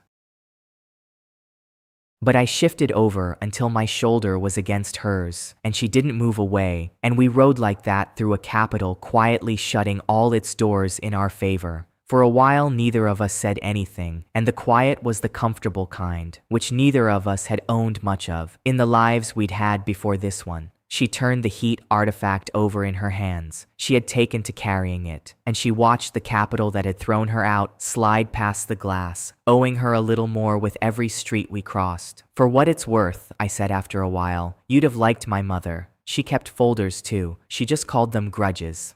It wasn't much, but Alicia laughed, a small, real, startled thing I had never heard from her before. And for the length of one street, neither of us was a weapon at all. The prince, well and truly cornered now, did the thing cornered men of his sort always do. He stopped trying to beat us and started trying to trap us. The Jubilee, Cyrus told his advisor, a feverish brightness lighting his eye. The anniversary banquet, the whole court attends. I'll invite the border, publicly, a grand gesture of reconciliation, witnessed by everyone. And when they arrive? The advisor asked, already dreading the shape of the answer. The royal guard will be waiting inside the hall, my guard, my court all around them. Cyrus smiled. Whatever that brute does on an open road, he can't do it surrounded, with a blade already at his lady's back. And the soldiers they bring, stay outside the doors, or be cut down as traitors at the gate. Cyrus was nearly glowing now. Either way, they don't enter my house. Write it, make it warm, make the whole thing sound like forgiveness. The advisor bowed low and went off dutifully to write out the prince's warm and poisoned invitation. He had served 2 princes before this one, and he knew to the ounce the weight of the thing he was now being told to sit down and write. He also knew there was no version of the evening it described that ended the way his master imagined. He wrote it anyway. That is the whole quiet tragedy of a good servant bound to a bad master. He did not say the thing sitting heavy in his chest, that a man who must invite his enemies into his home has already confessed he can no longer reach them anywhere else. The invitation reached us 2 days later, sealed in royal wax, edged in gold, addressed to the lord and lady of the border in a careful, courtly hand. Alicia read it once. Then she did a thing I had only ever seen the faint ghost of until now. She smiled, a true one, slow and warm and absolutely dangerous. The smile of a woman watching a door she'd spent a year trying to pick simply swing open on its own. He's inviting us, she said. I had learned to read that particular smile the way sailors learn to read a too calm sea. It meant she had already seen 3 moves past everyone else in the building. It's a trap, I said, plainly. Guards inside, the whole court for an audience. He wants to take us in his own hall, where he thinks our strength can't reach. Of course it's a trap. She folded the invitation along its gilded edge, still smiling. He thinks it's a trap for us. She laid it on the table, beside her ledger of quietly purchased debts. And it isn't? Ragna. She looked up, certain in a way that was almost gentle. We've been packing for this party since the night they put us in that carriage. He built a room to catch us in. He simply doesn't know yet that we already own the building. Word travels fast in a city built on gossip. The morning after Castell knelt in his own library, the great houses ran the arithmetic for themselves and kept arriving at the same ugly total. The Count of the Riva district refused to believe his sum. I watched him refuse it from across his own hedges, wine warming in my hand. An uninvited guest he was too pleased with himself to notice. Debts, he announced to his garden, waving Alicia's folded note like a punchline. The little exile means to frighten me with debts. Tell her I'll see her back in the gutter she crawled out of. His guests laughed on cue, the way guests laugh at a man whose wine they're drinking. Alicia never came to him herself. A count rated 1 page and 1 soldier, not a single step of her own time. The soldier was one of Harvick's, still wearing the road on his boots. He held the letter out and asked, with great courtesy, that the count read it there, in the sun, among all his good friends. He made it nearly to the foot of the page before his face came apart, the laughter draining out of him line by line, the way color leaves a man who finds his own name on a list he was never meant to see. By the bottom of the page, the count sat down hard in his own grass, in front of 40 guests, his wine soaking forgotten into the lawn. He did not get up again. Tell her yes, he told the soldier, his voice thin as wet paper. Whatever she wants of me, tell her the answer is yes. The garden party, I'm told, ended remarkably early that afternoon. One of his guests, a baroness draped in river pearls, set her cup down very carefully and asked whether she might be excused. By nightfall, half that garden had written to Alicia first, before she could write to them. That was the rhythm of the whole week. One house, then the next, then the one after, each folding in its own particular key, which was the only mercy that kept the work from turning dull. The old Duke of the Mint wept before he'd even opened his folder. He'd braced years for someone to come collecting, and the plain relief of it arriving broke him faster than any threat could have.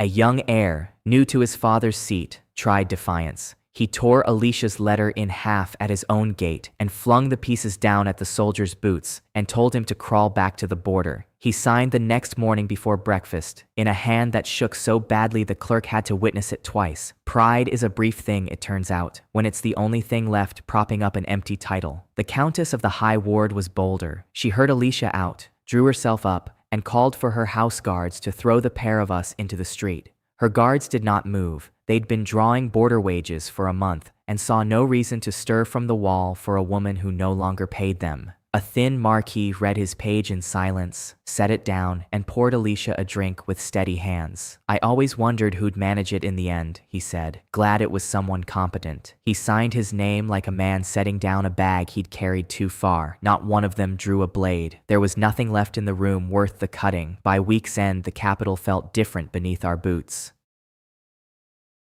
Shopkeepers who'd once spat at the word border now bowed low as Alicia passed. In the anxious way of people who know who holds their paper, the prince still sat his throne. But the floor of his whole city had tilted on its foundations, and every soul walking it could feel the slope. Everyone, it seemed, but the man up on the chair. Ilara, meanwhile, went shopping. The Jubilee was nearly upon them, and a future queen wanted a gown grand enough to announce the fact before she'd said a word of it herself. She swept into the finest boutique in the capital, the house that dresses half the court, and pointed at the most expensive thing on the floor, as if pointing were the same as paying. I know exactly how it went, down to the catch in the poor tailor's throat. Alicia had owned the place a fortnight by then, and the man reported every single syllable of it back to us. On the royal account, Ilara said, the way she'd said it 1,000 careless times before. The tailor could barely lift his eyes from the floorboards. I am so very sorry, my lady. The royal account,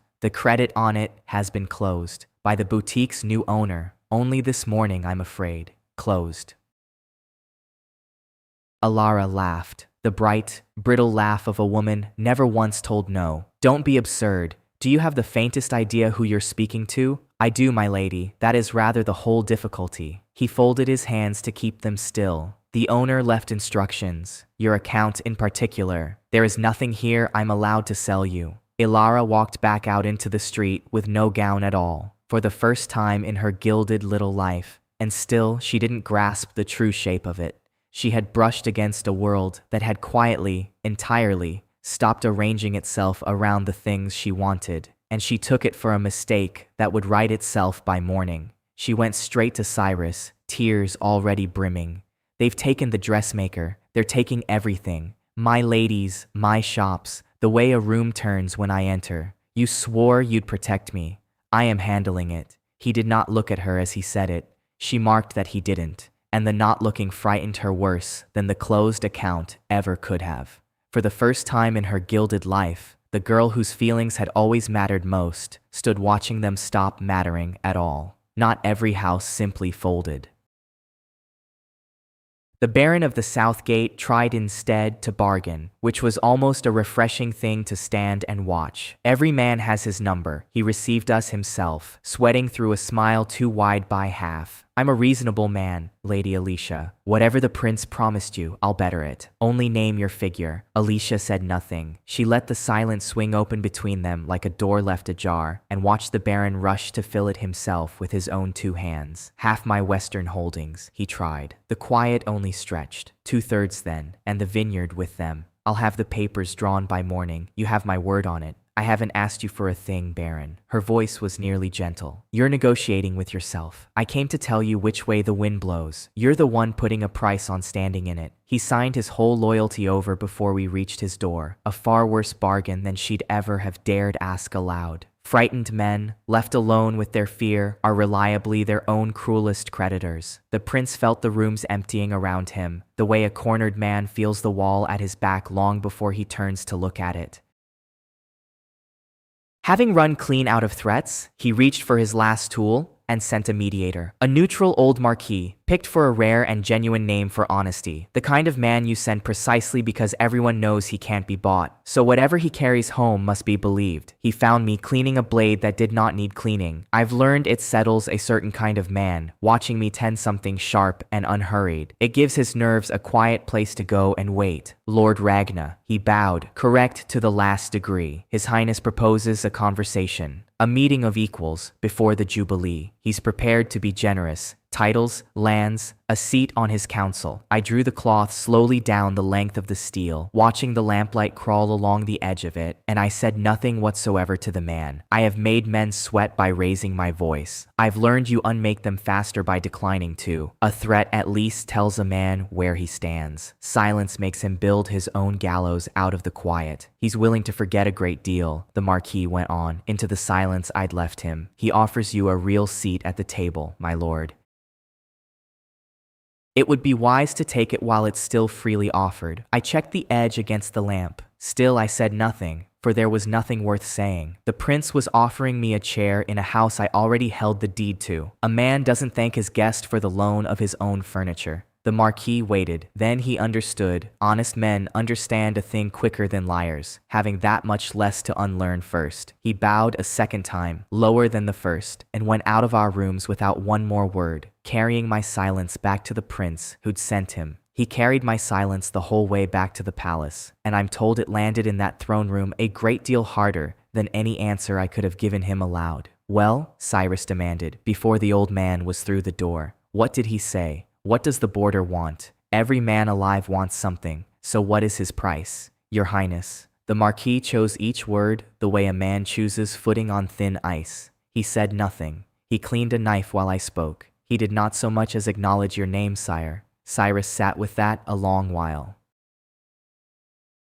A man who'd built his whole life on the weight of his titles, learning that somewhere past his walls walked one who didn't think them worth the breath it took to refuse.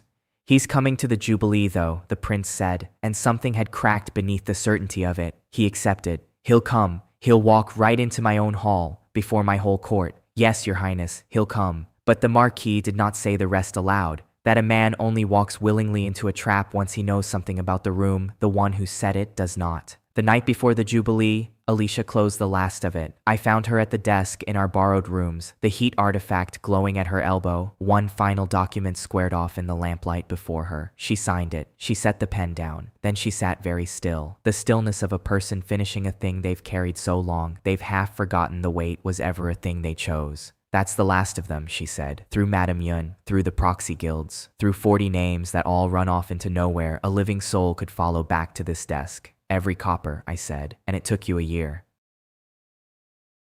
It took me a lifetime, she said. The year was only the part where it finally started paying me back. Meaning? I asked, though by then I'd already begun to guess at the shape of the answer for myself. She looked up at me. Meaning that as of tonight, the crown's debt belongs to us. The soldiers' wages, the palace, the loans that prop up that rotten throne, every copper of it runs home to this room. So the kingdom's bought, I said, and the words sat strange in my mouth, far too small and quiet for the size of the thing they were meant to carry. The kingdom's bought. She capped the inkwell with one soft, final click. Tomorrow we go and tell him so, to his face, in his own house, in front of everyone he ever invited to watch us fall. Out in the courtyard, Harvick drilled his 200 by torchlight, not because we'd need them inside that hall, but because an old general likes his hands busy. The night before a fight, he can't quite call a fight. His whole scheme rests on the door, he'd told me, scowling at the torches. The guards keep our men in the cold and walk you in alone. I'd only smiled. The door was the one part of it I never worried over.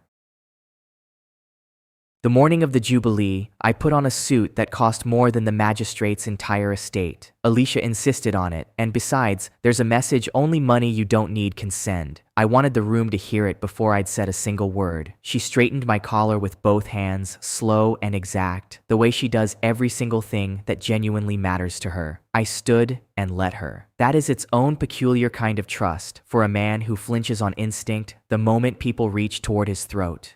We stood there a moment, dressed like the very people who'd thrown us out with the rubbish, about to walk back into the room where the whole of it began. He's waiting for us, I said.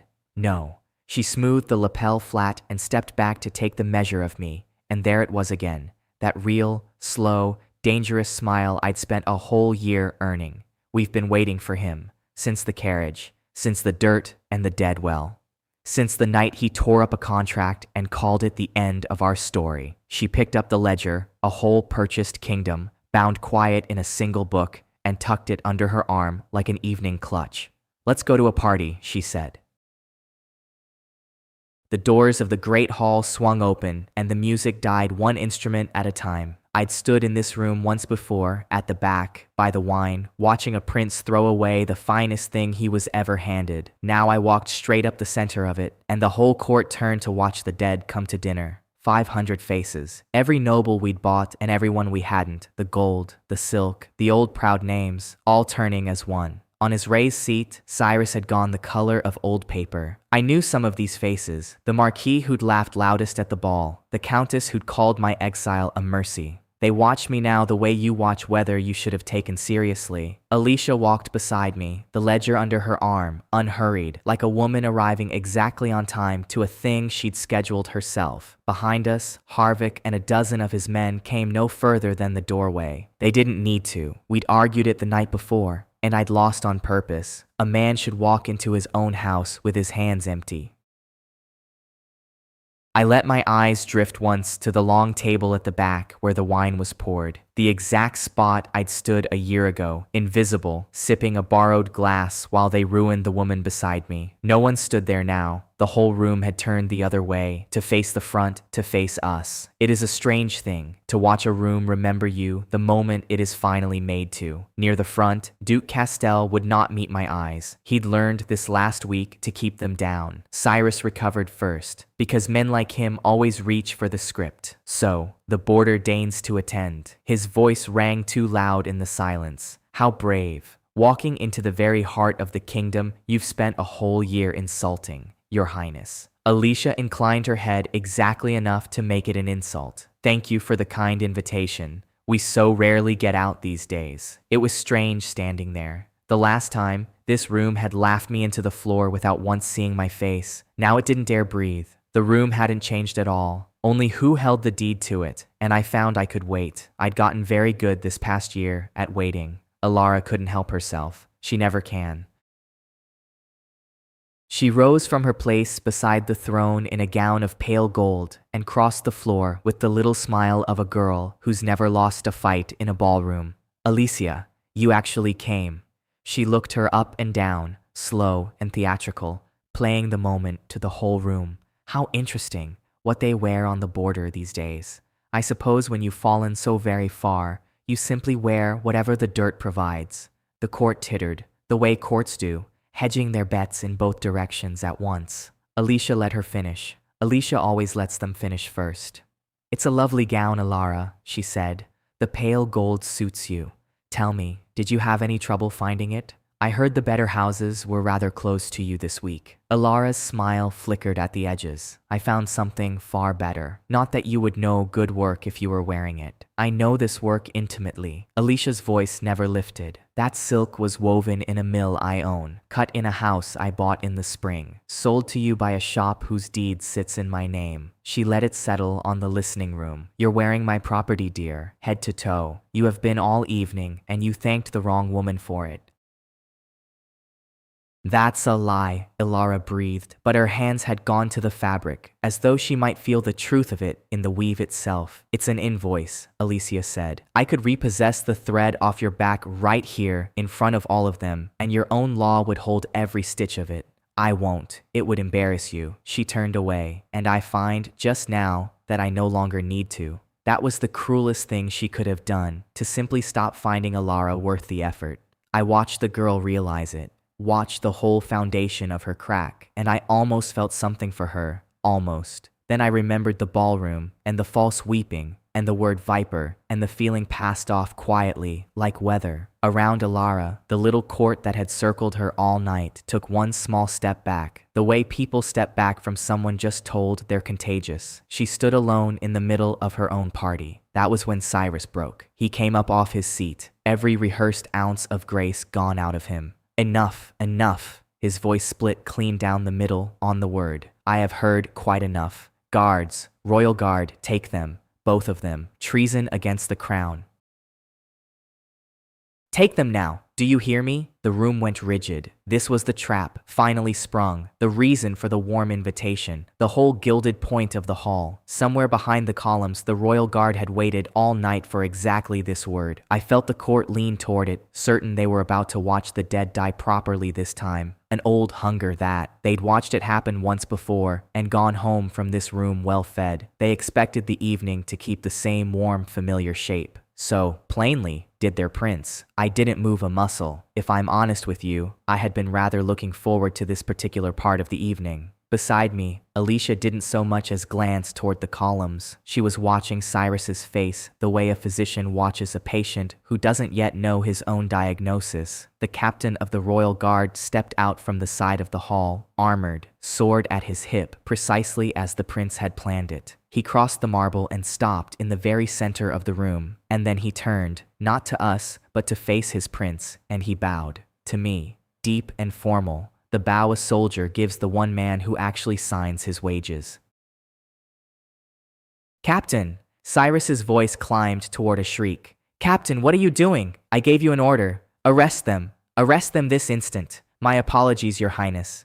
The captain straightened, reached into his breastplate, and drew out a folded paper, gold-stamped, holding it up for all 500 of them to see clearly. My men haven't been paid by the crown in 4 months, he said. This month our wages came from the border, signed in the Lady Alicia's own hand. We are still the royal guard, sire. He let that hang a moment. We're simply no longer yours. Along the walls, one by one, the guards who'd come to spring the trap turned their backs on the throne and faced it instead, spears grounding on marble in a long rolling clatter. The sound of 100 men shifting their loyalty all at once is a very quiet thing. It is also the single loudest thing I have ever heard in my life. Cyrus turned, hunting one friendly face among the great houses, and found a hall full of people studying the floor, the ceiling, their own rings, anything in the world but their prince. I have seen men lose battles. This was something quieter and far worse. The moment a man learns the room was never his, had only ever been lent to him, and the lender has finally come to collect. It was Alara who moved. Of course it was. Cornered, humiliated, stripped of the only coin she'd ever owned, she did the single impulsive thing left to her. She flung a hand toward Alicia's back, and the air around her fingers cracked white with the parlor magic of a pampered noble daughter. I didn't look at her.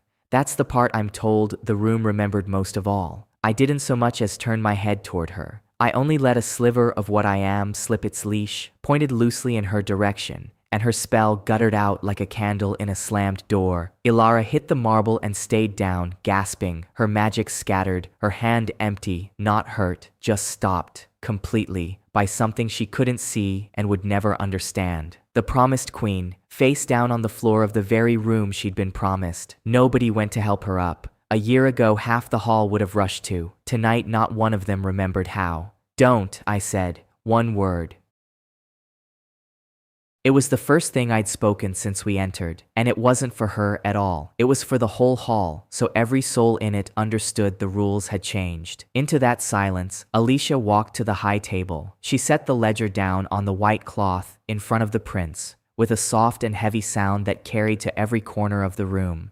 Your Highness, she said, a gift for the Jubilee, the accounts of your kingdom brought fully current. A man really ought to know the true state of his own house. I don't. Cyrus stared at the book as though it might rise off the cloth and bite him. What is that? What is this supposed to be? It's your debt, Alicia said simply. All of it. The crown loans, the army's back wages, the palace mortgage your grandfather signed and never once thought to mention to you. Over the past year, through 100 quiet hands, the border has bought up every last copper of it. She opened the cover, unhurried. We are your creditor now, Cyrus. The whole of you. The throne, the walls, the gold beneath them. And as of tonight, the note has come due.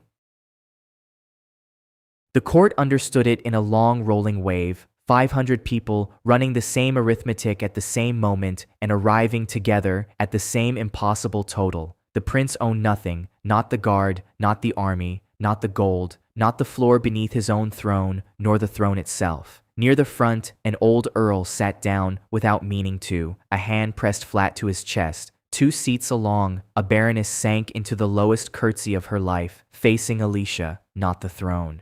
A duke I didn't know leaned to whisper a question to his neighbor. The neighbor only pointed, very slightly, at the book on the white cloth. That was answer enough for him. The whispering stopped all across the hall, the way a tide draws out from a shore, and it did not come back in. 500 people had just changed sides without a single one of them moving their feet. Somewhere in the crowd, a woman laughed once, sharp, disbelieving, and went instantly silent. They were all of them too busy working out exactly whom, in this new arithmetic, they now belonged to. I crossed to the dais. Cyrus flinched back, but I hadn't come for him.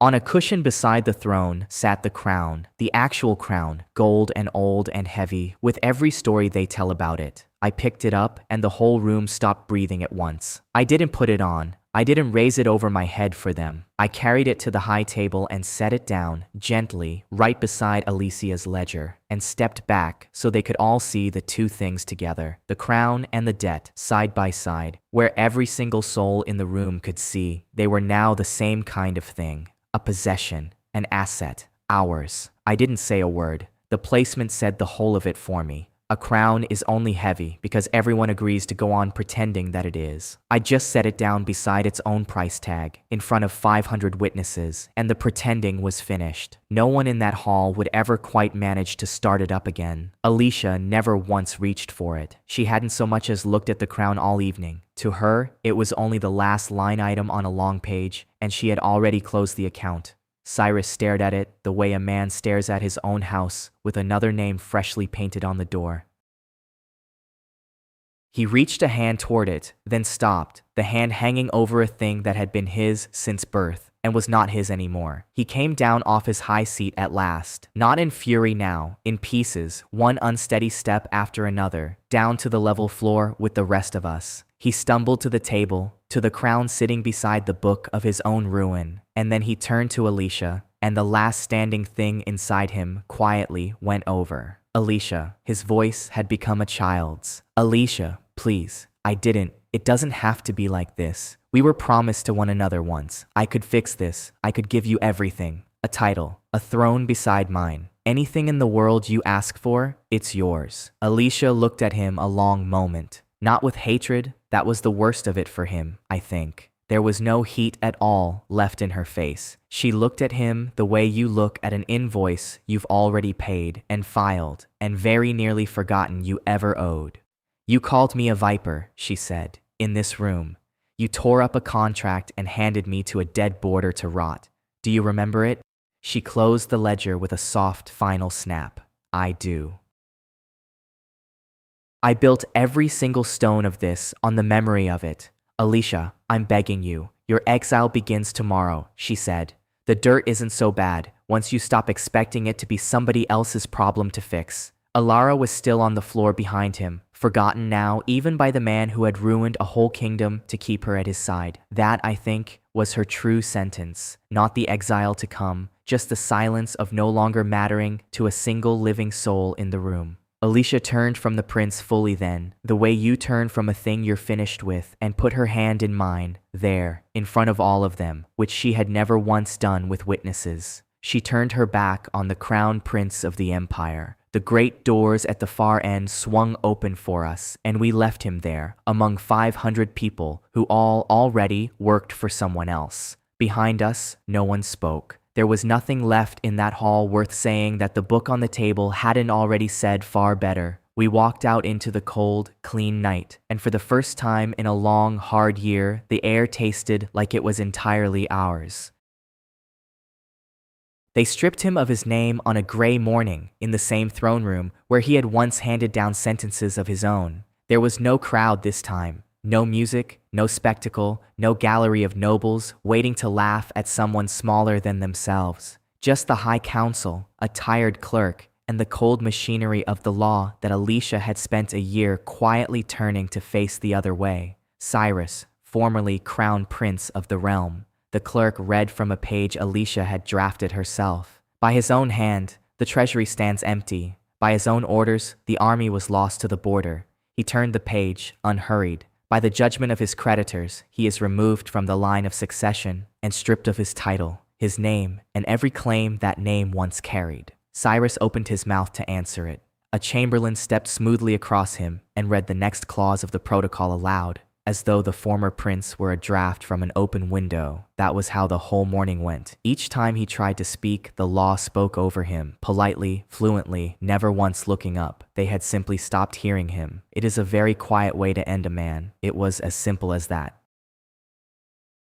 No grand reversal, no thunderclap, no speech, only a man's whole truth edited out of him in 4 flat sentences by a clerk who would rather have been at his lunch. A title is a story everyone agrees to keep telling. They had just, all at once and very calmly, agreed to stop. Cyrus didn't fight it. There was nothing left in his 2 hands to fight it with. He stood in the very center of the room, the same spot where Alicia had stood, the night that all of this began, and somehow, he looked smaller than the floor beneath his feet. I had expected to feel something, watching it. Triumph perhaps, or the warm closing of an old wound. Mostly, I felt the way you feel watching rain, that this was simply weather now, and had stopped being about me a long while ago. Around the chamber, the council watched without expression. Half of them owed their seats to us now, and not one of them would meet his eye. Worse than that, as the clerk finished, an old marquis crossed the floor, straight past the fallen prince, as if he were not there at all, and bowed low to Alicia. He congratulated her warmly and at some length on a long campaign well run. One by one, the others took his lead and followed him across the floor. They stepped around Cyrus to pay their respects to the woman he'd thrown away, and he had to stand in the middle of it and learn his own lesson faster than he had ever taught it. There is no lonelier place in all the world than the middle of a room full of people who have finished needing you, and Cyrus was only beginning to learn the size of it. You did this, he said at last. Not to me, to her, all of it. From the dirt I threw you into, you built the whole of it just to stand here and watch me lose my name. No, Alicia said. She didn't gloat. She'd stopped finding him interesting somewhere back in the autumn. You gave me the ground, and you gave me the reason. I only did the arithmetic that you were always too proud to check. She closed the folder. The clerk was already calling the next matter of the day. They put him and Alara in a prison transport that same afternoon, bound for the same northern mines the Empire had always used to bury its inconvenient men. I watched from the palace steps, not for the pleasure of it. There wasn't much pleasure to be had, only to be certain the story had truly ended. It is the way you check a fire is properly out before you turn your back on it and walk away into the dark. Alara wept the whole way down the long steps, reaching for hands that quietly withdrew from her, calling names that had abruptly forgotten how to know her at all. The glittering court she'd ruled for a single season lined the length of the path, and every last one of them studied the morning sky with enormous interest. One baroness, who had kissed Alara's cheek at every banquet for a decade, turned her back so smoothly it might have been rehearsed. The cruelty of a court is mostly a matter of good timing. "Someone help me," she cried out. "Don't you know who I am? Any of you? Someone." And that was the whole of it in the end. They all knew exactly who she was. That had always been the problem. A year ago, a single tear from her could empty a man's purse. Now 500 people watched her weep and felt only the mild discomfort of strangers caught in someone else's bad weather. She was a girl who had never once in her life been told no, hearing it at last from 500 mouths at the same moment, and there is no spell in any noble house that guards a person against that.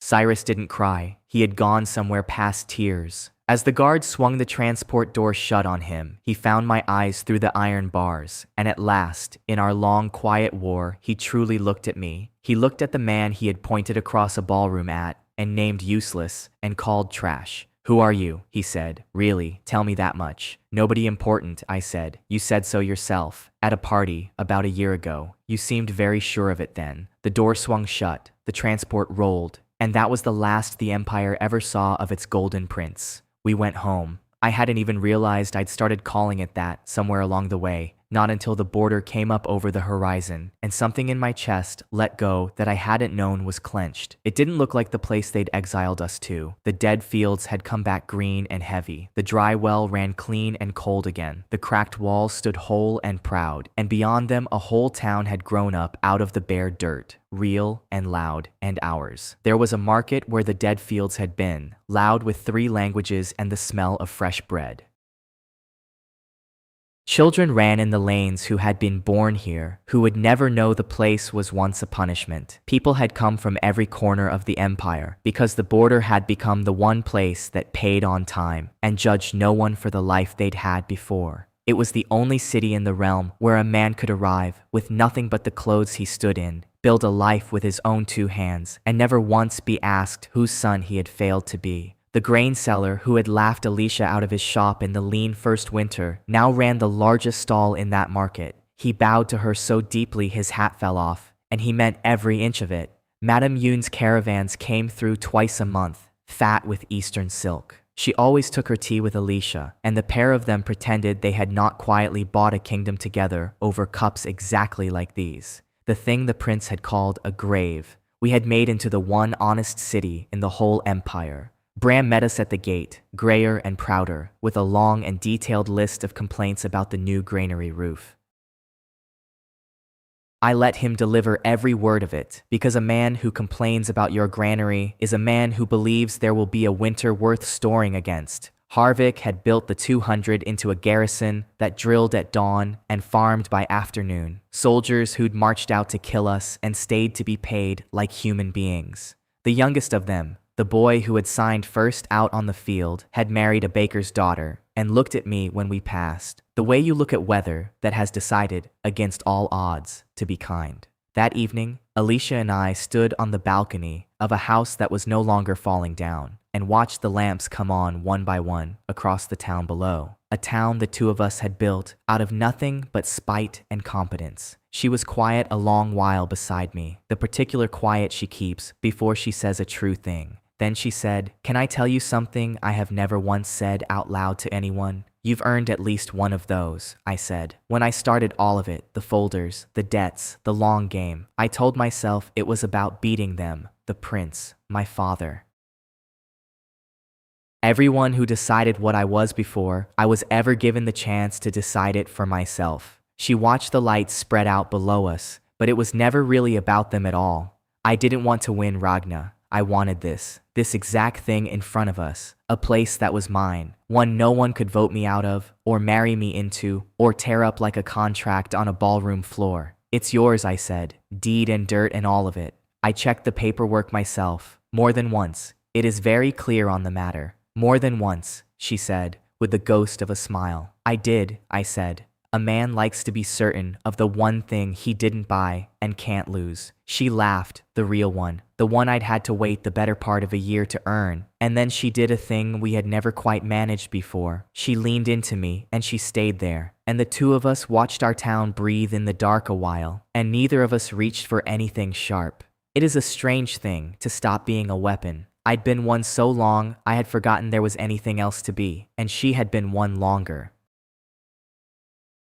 We were learning the other things slowly, the 2 of us together, like a language neither of us had been raised to speak. I used to think winning meant watching the people who broke you finally break in their turn. I had built an entire life around the shape of that one idea. The empire took my family, and I waited years for the single day I would finally take something back from it in kind, ledger by ledger, name by patient name. But standing there, with her shoulder warm against mine and a whole town full of lamplight below, I understood at last the thing the prince never would. The win was never going to be a prince on his knees. The win was this, the quiet, stubborn weight of a thing that was finally ours. Standing up at last, on ground that was ours, beside someone worth the trouble of protecting. Not the falling of an enemy, the rising of everything else. The fall of an enemy is loud and fast and forgotten by morning. The thing you build is quiet and slow, and it is yours. For one whole turning of the season after that, I let myself believe that the long war was finally, truly finished, and that we would be allowed to keep what we had built.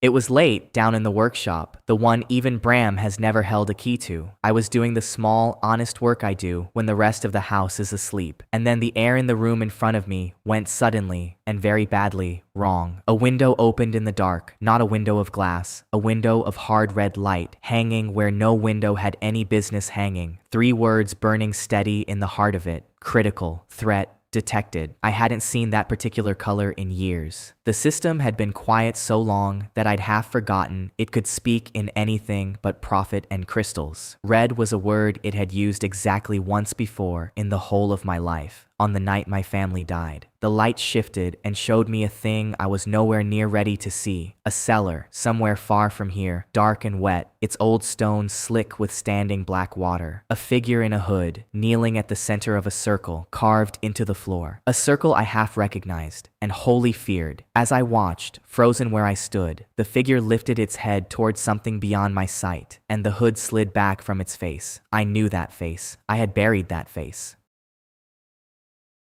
I dug the grave myself years ago with these two hands and swore an oath over the cold dirt of it that I would make the whole empire pay for what it had cost me. It was my brother, older, wrong somehow in a way I had no word for, but him beyond any doubt, unmistakably, impossibly, him, alive, in a cellar, buried under a kingdom that I now owned outright, doing the one thing in all the world the system had turned red to warn me against. I could not see what the circle was for, and I did not need to. The system had never once cried red over a thing that could be sat down with and reasoned out. I stood alone in my workshop, the bought empire sleeping quiet all around me, and I began, very softly, to laugh. Not because a single thing about it was funny, because of course it was not over. It is never over. There is always one more name waiting at the bottom of the page. One more debt you never knew you'd signed for. I'd spent a whole year learning to collect them. It seemed the world was not quite finished teaching me the lesson, even now, even here. All right, I said, to the red light, to the dead man who was somehow not dead, to the system that had finally stopped pretending the war was won. All right then, the border's done collecting old debts. Let's go and find out who it is I still owe. The red window held my brother's ruined face a moment longer. Then everything, the light, the cellar, the workshop, the whole sleeping kingdom we'd bled to buy, went black. Part 10. The name at the bottom. The dark didn't last. And that was the very first thing about the whole business that struck me as wrong. When the system cuts out, it cuts out clean. A closed ledger, a shut door, a lamp pinched dead between two fingers. There one moment and simply gone the next. This dark breathed. It hung in the workshop a long, slow moment, and then it let go of me one finger at a time, the way a hand decides, at the very last, not to close. When the red window came back, it had changed. It was smaller now, quieter. It had stopped shouting its warning into the room. It only sat there in the air, patient, the way a thing sits when it has already got what it came for, and is merely waiting to be understood. 3 words still burned at the heart of it, but they were new ones. Where the window had said threat, it now said, with a calm, far worse than any alarm, anomaly located, designation Ragna. I sat with that a while. I have been called a great many things in this life. Useless, third son, trash, monster. My lord, in time, by men who'd once used all the others on me. I found I minded this newest one more than the whole lot of them put together, and it took me a moment to work out exactly why. The other names were things that people had hung on me. This one came from somewhere underneath the people, from the world itself, which had finally noticed that I did not quite add up. A year ago, I would have carried it alone. That was the old arithmetic. Keep the whole weight on the one back strong enough to bear it, and let no one near enough to become a thing they could take. I went and woke Alicia instead. She came down to the workshop in a coat thrown hastily over her night clothes, her hair still loose from the pillow. She took one look at the red light hanging in the air, a light she could not see, and somehow knew was there anyway, and sat across the bench from me. Tell me, she said. Not what is it, not are you hurt, only tell me, the flat, clean way you brief a partner, and never the careful way you gentle a frightened man. So I told her all of it. The window on the night of the Jubilee, the cellar, the hood, and the face beneath the hood. The new word the world had quietly fixed to me while the two of us slept. She was silent a long moment. Your brother is dead, she said. You buried him yourself. You've told me so exactly twice, and you are not a man who says a thing twice unless the first telling cost him. I buried someone, I said. I'm beginning to suspect I didn't check the work half so carefully as a grieving boy believed that he had. I asked the system where. It had never once refused me before. Money, crystals, wards, the long patient unmaking of an empire. Whatever I'd asked of it, it had answered, and never with an opinion of its own. This time it hesitated. I felt it hesitate, which is a thing I had not known a tool could do, and did not at all enjoy learning that it could. Then it showed me a map, and the map was not of my kingdom. The borders sat wrong. The rivers ran in lines too straight to have ever been cut by running water. It was a map of the world the way a thing draws the world after it has built the place from above, and never once had to walk a single muddy mile of it in the rain. At the far edge of it, past the last honest road I knew the name of, one point pulsed the exact color of that window. A cellar, beneath a dead place, at the very bottom of everything. The name printed beside it was one I had not let myself think in years. Soren, my brother's name, set down in neat small letters by a thing that had no business knowing it had ever been a name at all. Below the name ran a line I liked a great deal less. Correction in progress, it read. The flat way a clerk notes a thing already underway and no longer open to discussion. Whatever this thing was, it had not come all this long way to threaten me. It had come, in its patient and tidy way, to finish me. I had always known, somewhere, that the system didn't belong here. It was the one piece of my second life that fit nothing around it. Too clean, too knowing, a tool with no maker I could name. I had taken it for my great advantage. It had never once occurred to me that it might also be my sentence, the very thing that marked me out as the line on the page that did not fit. Soren was 9 years older than me, and he raised me a good deal more than our father ever managed. He taught me to read, to fight, to keep my mouth shut and my eyes wide open, in a room full of my betters. When the Empire came for our land, when Duke Castel set his bored little signature to a writ and the soldiers rode out to enforce it with fire, Soren put me behind him. That is the last clean memory I own of him. His back, the straight line of his shoulders, held between me and the men with the torches. I was a boy. I ran, because he turned and made me run. He did not run beside me. That was the whole of the arrangement, and only one of us had ever been given a say in it. I came back for the bodies once the smoke had gone cold. I buried what the fire saw fit to leave me, and I have spent every year since perfectly certain of what I put into that ground. Now the red light showed me a cellar at the edge of a world I had never walked, and a man kneeling inside a circle, cut deep into the wet black stone. When he raised his head, it wore the face I had dug a grave for, years ago, with these two hands. He looked at me through the window, or rather, something standing behind his eyes did. There is a difference between those two things, and I felt it the way you feel a cold draft from a place where there ought to be a solid wall. Little brother. His mouth shaped the words. The voice that climbed out of him was his, and was not his, Soren's own timbre, with something colder running beneath it, like a clean stream sliding over a drowned thing. You were never meant to last this long, it said. That is the whole of the trouble with you. You simply would not rot on the schedule you were handed. Soren, I said. I had not spoken the name aloud in years. It came out of me a good deal rougher than I had meant it to. He's here, the thing wearing my brother answered, almost kindly. He can hear you, if it helps you any to know it. He has been here the whole while, watching what his little brother grew into. He is very proud of you. It makes the using of him so very much the easier. It smiled with his mouth, and the smile was the cruelest thing I had seen in a long year of cruel rooms. I have stood in an open gate before 5,000 drawn swords and not shifted my weight an inch. I will tell you honestly that I gripped the edge of that workbench until the old wood groaned aloud. And what precisely are you, I said, to be wearing my brother about like a borrowed coat? The correction. It tilted his head, my brother's head, with a curiosity that held nothing human in it at all. Every story has an author, little brother. Every world has a hand that sets its rules and expects them kept. You were a line that slipped the pen, a dead third son, written to die quiet on a dead border, who went instead and bought himself a kingdom, and bent the whole shape of the page out of true. The author has woken now, and the author will not abide a sentence it did not choose to write. You have a word hung round your neck tonight. The word is anomaly, and anomalies, in the end, get struck cleanly from the line. And what happens? I asked it, when you strike a line out. To the words on either side of it, to the kingdom, to her. It considered that, with my brother's patient face. They close the gap, they always do. A page reads cleaner once the error is gone.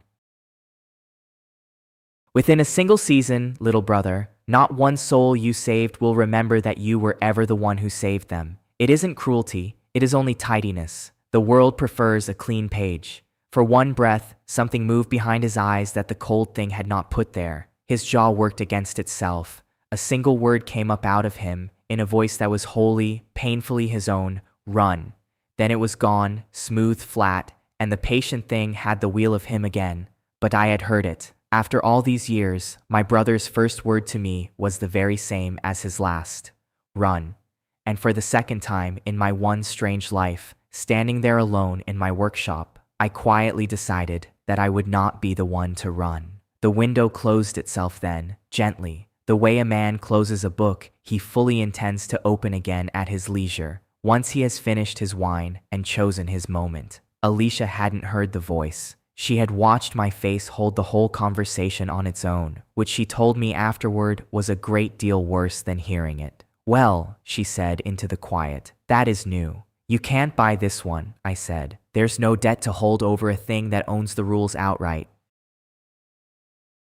No folder, no ledger, no clever paragraph of old imperial law. It's the first enemy we've had that paper can't even scratch. She was quiet a moment, and I watched her do the thing she does best: take up a fact she hates by its corners and turn it until she finds the one edge on it she can put to use. Perhaps, she said at last. But it called you an anomaly, Ragna, which means it is afraid of you. Authors don't waste good ink striking out the lines that never mattered. They only reach for the ones they've already lost their grip on. You spent this entire war being the thing that nobody planned for. The prince didn't plan for you, his general didn't. I didn't at the start, and I planned for everything. I told her the rest of it then, the part the thing had said, about the gap closing behind me, about a single season from now, and no living soul left who remembered my name. She heard the whole of it without her face moving at all. Then we had best be quick about it, was all she said. I have spent a hard year making certain this world remembers precisely who the two of us are. I am disinclined to let some bored old pen unmake my filing.